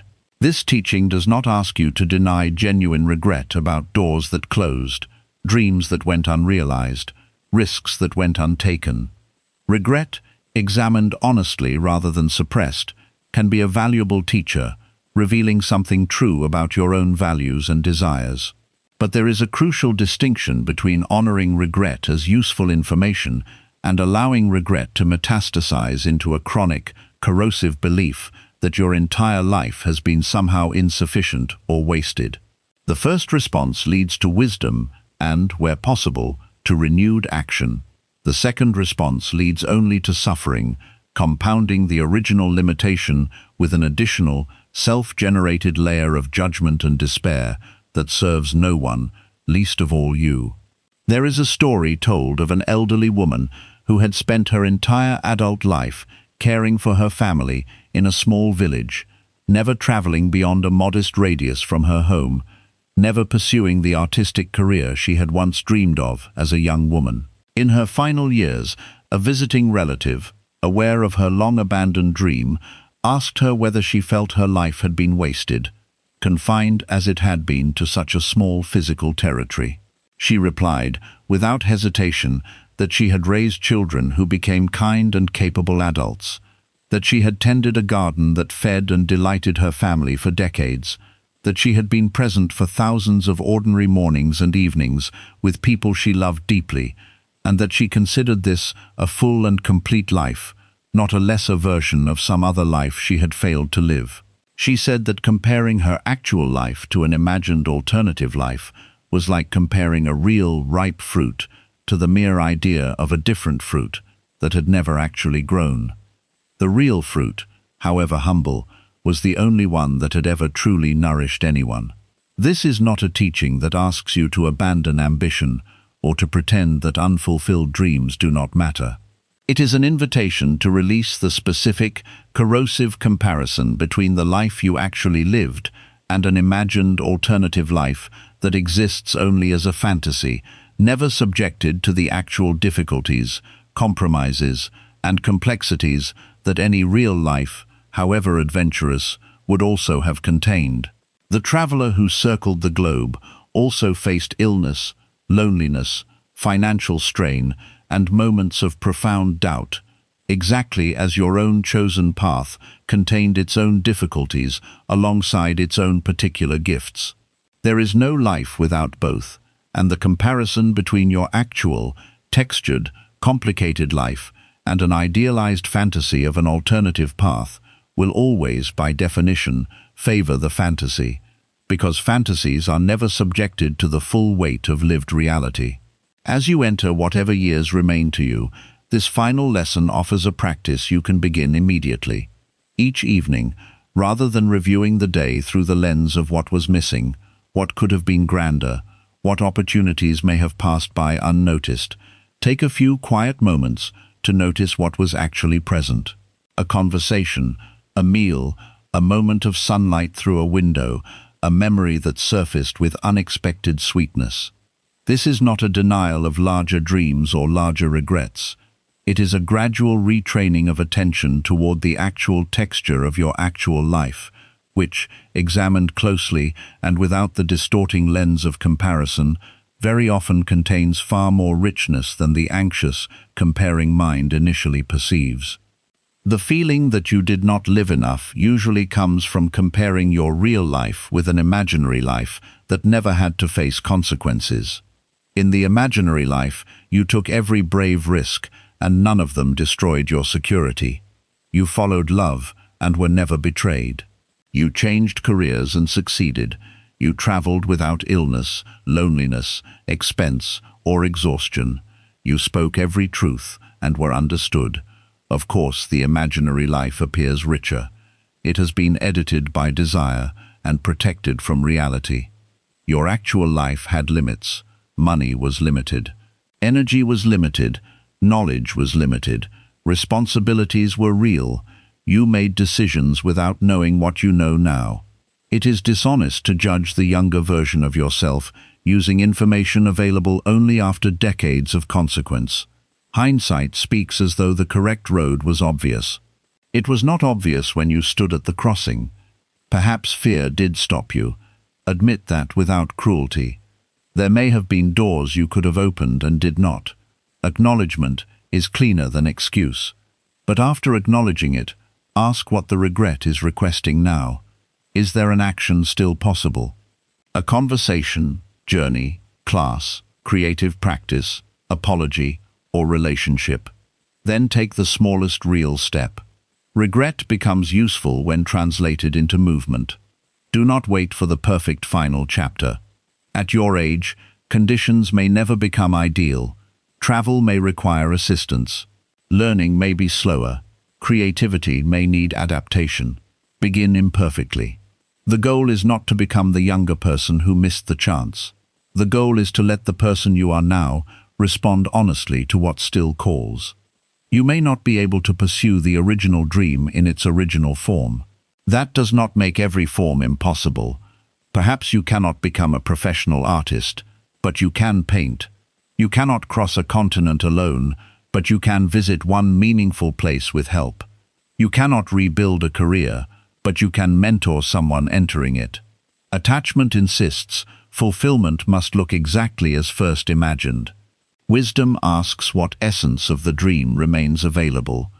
Sometimes the essence was freedom, not travel, expression, not fame, intimacy, not a particular relationship, contribution, not a title.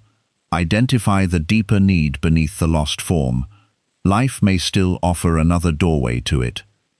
Be suspicious of the phrase, too late. Sometimes it is fact. Often it is fear, trying to avoid the embarrassment of being a beginner.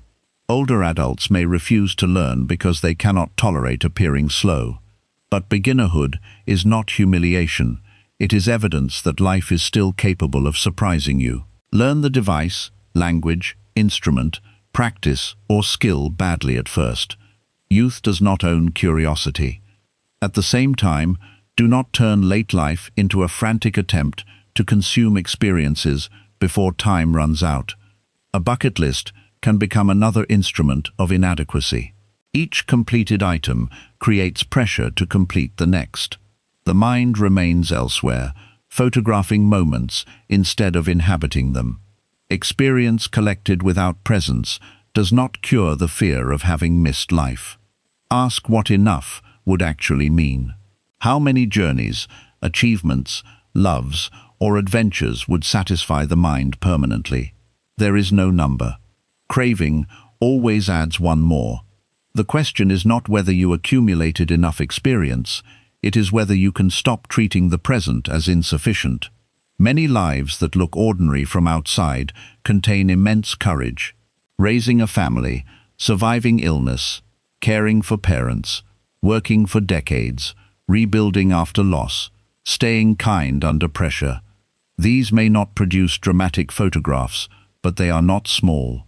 You may have mistaken spectacle for depth, because spectacle is easier to display. Look at the invisible victories, times you did not give up. Times you protected someone, times you chose restraint over cruelty, times you began again without applause. A life is not only its public milestones, it is also the quality of thousands of decisions no one noticed. You may regret years spent caring for others. This regret can produce shame because care is socially praised. Tell the truth anyway. Love and exhaustion can coexist. You may have sacrificed too much, failed to build a self outside responsibility, or given to people who did not appreciate it. Recognizing this does not erase the love. It allows you to stop repeating the imbalance now. Your remaining years do not belong automatically to everyone who benefited from your earlier sacrifice. You are allowed to create time that is yours. Set boundaries. Decline unnecessary demands. Stop volunteering for every family problem. A late beginning is still a beginning. There may also be grief over love not experienced, a relationship never pursued, affection never returned, intimacy lost through death or separation. Do not reduce your whole emotional life to one absence. Love appeared in many forms: friendship, care, loyalty, tenderness, sacrifice, community, even the compassion you learned through pain. Romantic love is powerful, but it is not the sole proof that a heart lived. If companionship is still desired, do not let age shame you. Seek connection honestly and safely, but do not make another person responsible for proving your life was not wasted. A relationship entered from desperation carries an impossible burden. Let companionship add to life rather than certify it. Regret about career often hides regret about identity. Perhaps you never became important in the way you imagined. Ask whether the title itself mattered, or whether you wanted respect, creativity, influence, or financial ease. Some of these needs can still be met differently. Others must be mourned.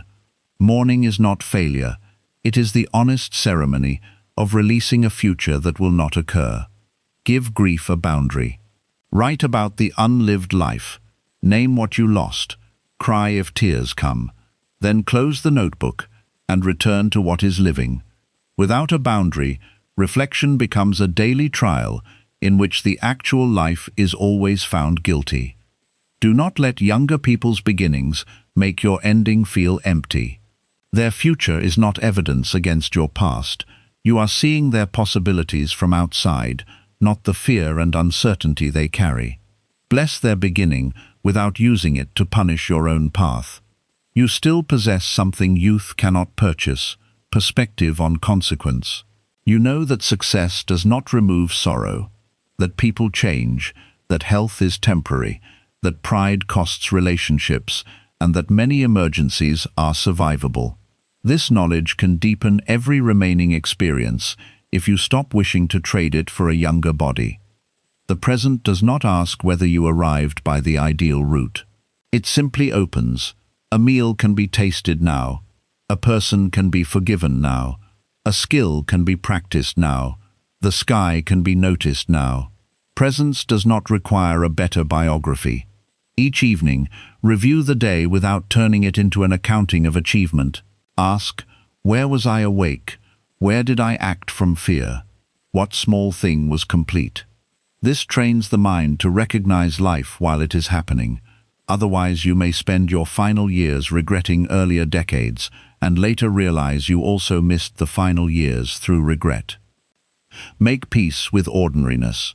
Most days are not turning points. They contain repetition, maintenance, and small pleasures.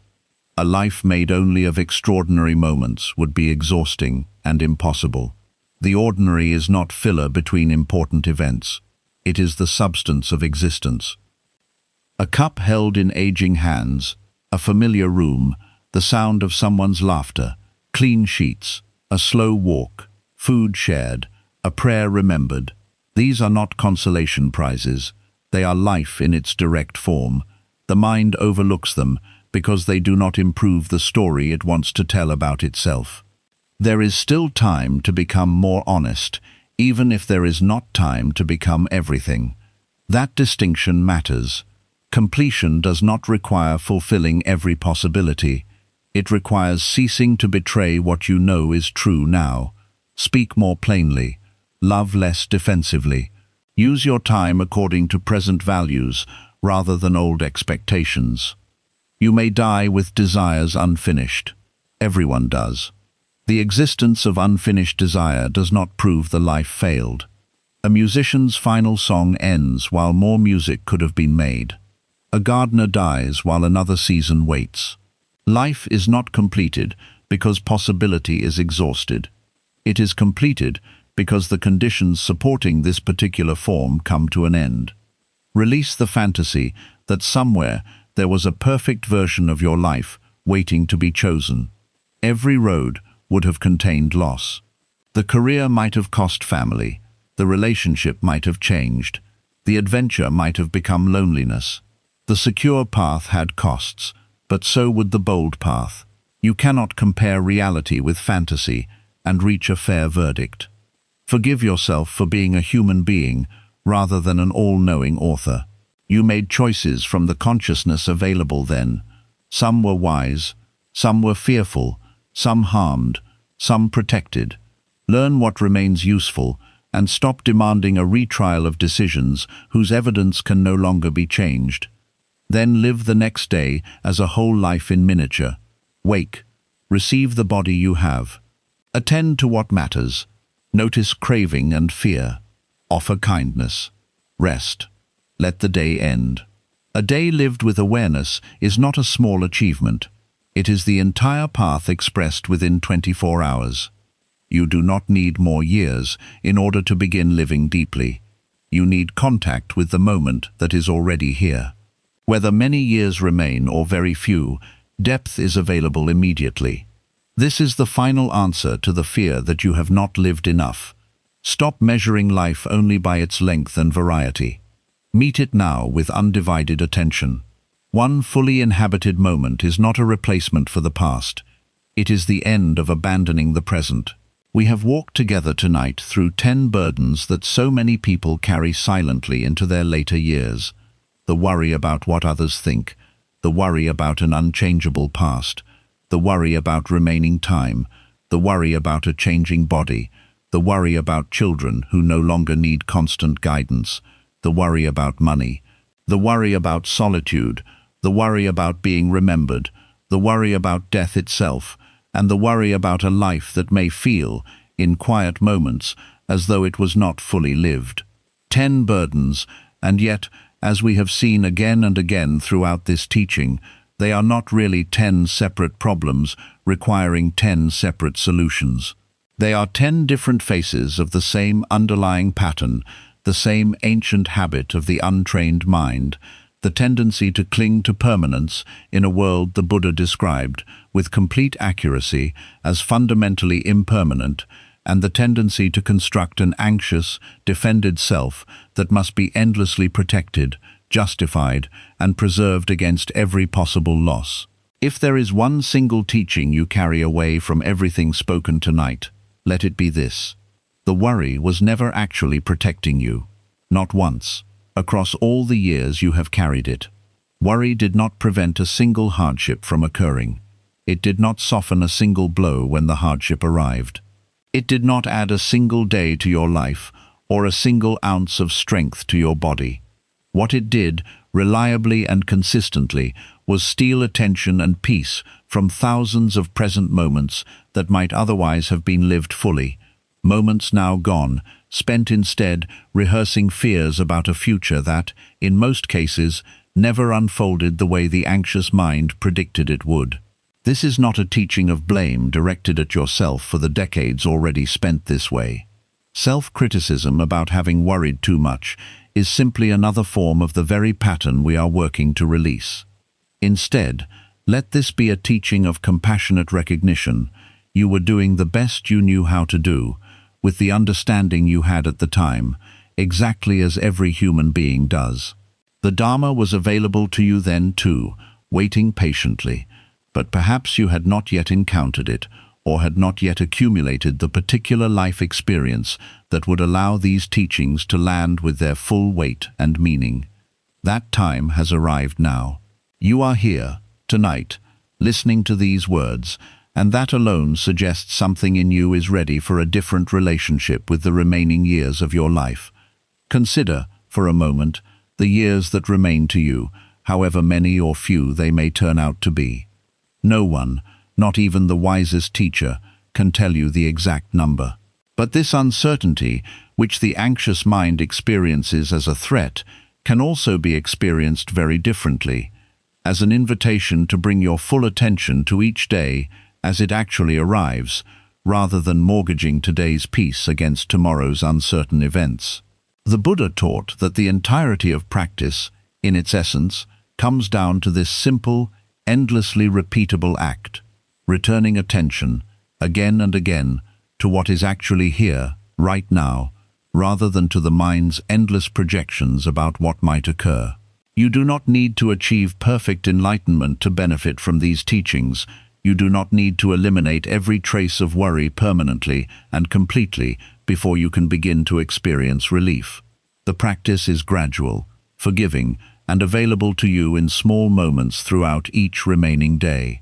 Each time you notice a familiar worry arising about your appearance, your past, your remaining time, your body, your children, your finances, your solitude, your legacy, your mortality, or your sense of a life not fully lived, you now have a new capacity available to you.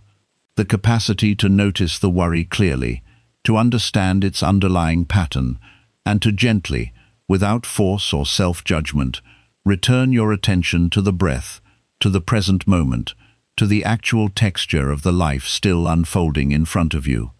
There is a final image worth carrying with you as this teaching comes to a close. Imagine an old traveler who has walked a long road carrying a heavy pack on their back for many decades. The pack was filled, item by item across the years, with fears, regrets, and anxious calculations about the future, each one added with good intention, each one believed, at the time, to be necessary for survival. The traveler has grown so accustomed to the weight that they have almost forgotten they are carrying it at all, have almost forgotten that walking without it is even possible. Tonight, this teaching has opened the pack and shown you, one by one, exactly what has been inside it all along. And now, having seen clearly what you have been carrying, you have a genuine choice available to you that you did not fully have before. To continue carrying the full weight out of habit, or to begin, gently and gradually, setting pieces of it down, one at a time, as you walk the remaining portion of your road. The Buddha did not promise a life free of all difficulty. Old age, sickness, and death remain the inevitable conditions of human existence, exactly as they have been since the beginning of human life on this earth. What he promised, and what countless practitioners across 26 centuries have confirmed through their own direct experience, is that suffering is not the same as pain, and worry is not the same as wisdom. Pain will visit you, as it visits every living being, but the additional suffering generated by worry, by resistance, by the endless anxious rehearsal of imagined futures, is not mandatory. It is, in fact, entirely optional, once you have seen clearly, as you have seen tonight, exactly how it is constructed and exactly how it can be released. May you walk the remaining portion of your road a little lighter than you walked into this teaching. May the worries that once consumed your quiet hours find less and less fertile ground in which to grow. May you meet whatever remains of your life, its joys, its difficulties, its ordinary mornings and its final moments, with the same quality the Buddha himself pointed toward in every teaching he ever gave: clear seeing, open-hearted presence, and a peace that does not depend on circumstances ever being other than exactly what they are. Before you leave this reflection, understand that setting down worry is not a single dramatic act. You may feel peaceful tonight and anxious again tomorrow morning. That does not mean the teaching failed. A burden carried for decades leaves habits in the body and mind. Release happens repeatedly. Each return is part of the path. When worry appears, Do not begin a second battle by saying, "I should be beyond this." That judgment only adds another burden. Recognize the familiar visitor. Name it. Ask whether there is a practical action to take. If there is, take it. If there is not, bring attention back to what is physically present: the floor beneath your feet, the movement of breath, the sounds in the room. Reality is usually quieter than prediction. Choose one worry from this teaching rather than trying to conquer all 10 at once. Perhaps the body is where fear has the strongest hold. Perhaps it is money, children, solitude, regret, or death. For the next 7 days, watch that pattern carefully. Notice what triggers it, what story it tells, what sensation accompanies it, and what behavior follows. Awareness turns an invisible habit into something you can meet. You may discover that worry promises preparation, but produces paralysis. It promises love, but produces control. It promises safety, but steals sleep. It promises to protect the future while consuming the present.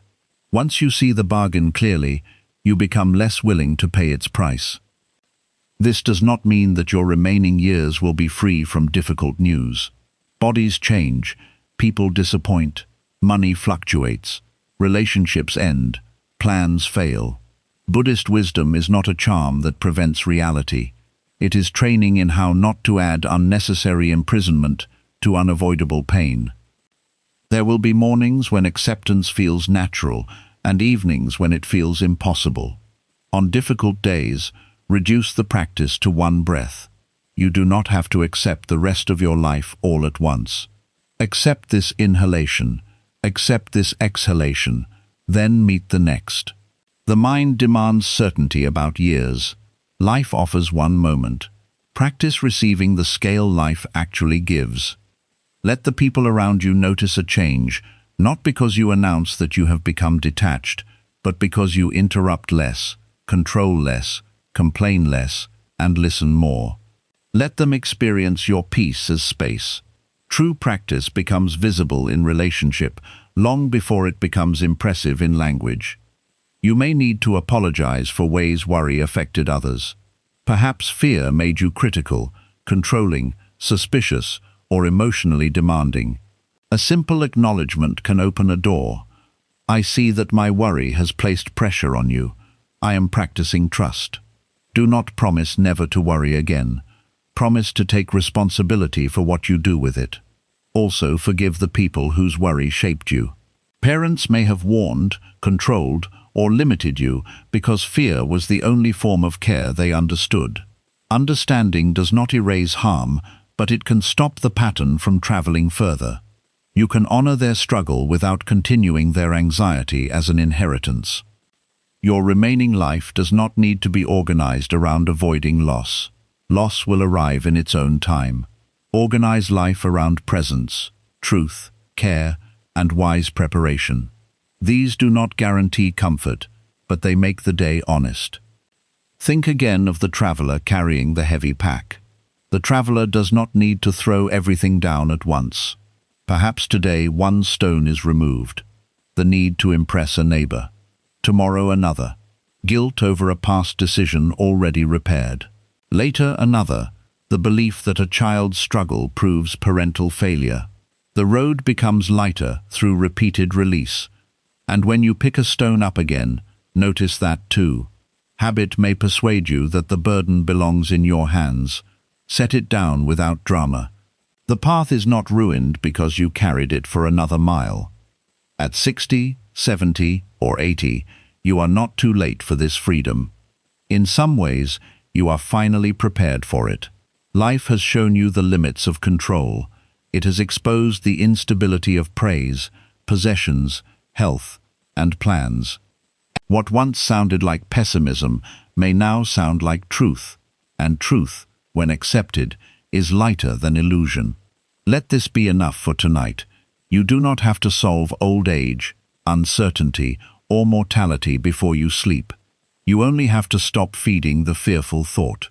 Feel one breath arrive, feel it leave, and allow this moment to remain simple, unfinished, and fully alive. This teaching is now complete. Carry from it whatever has served you, and release whatever has not, exactly as the teaching itself has asked you to do with every worry you have carried until now.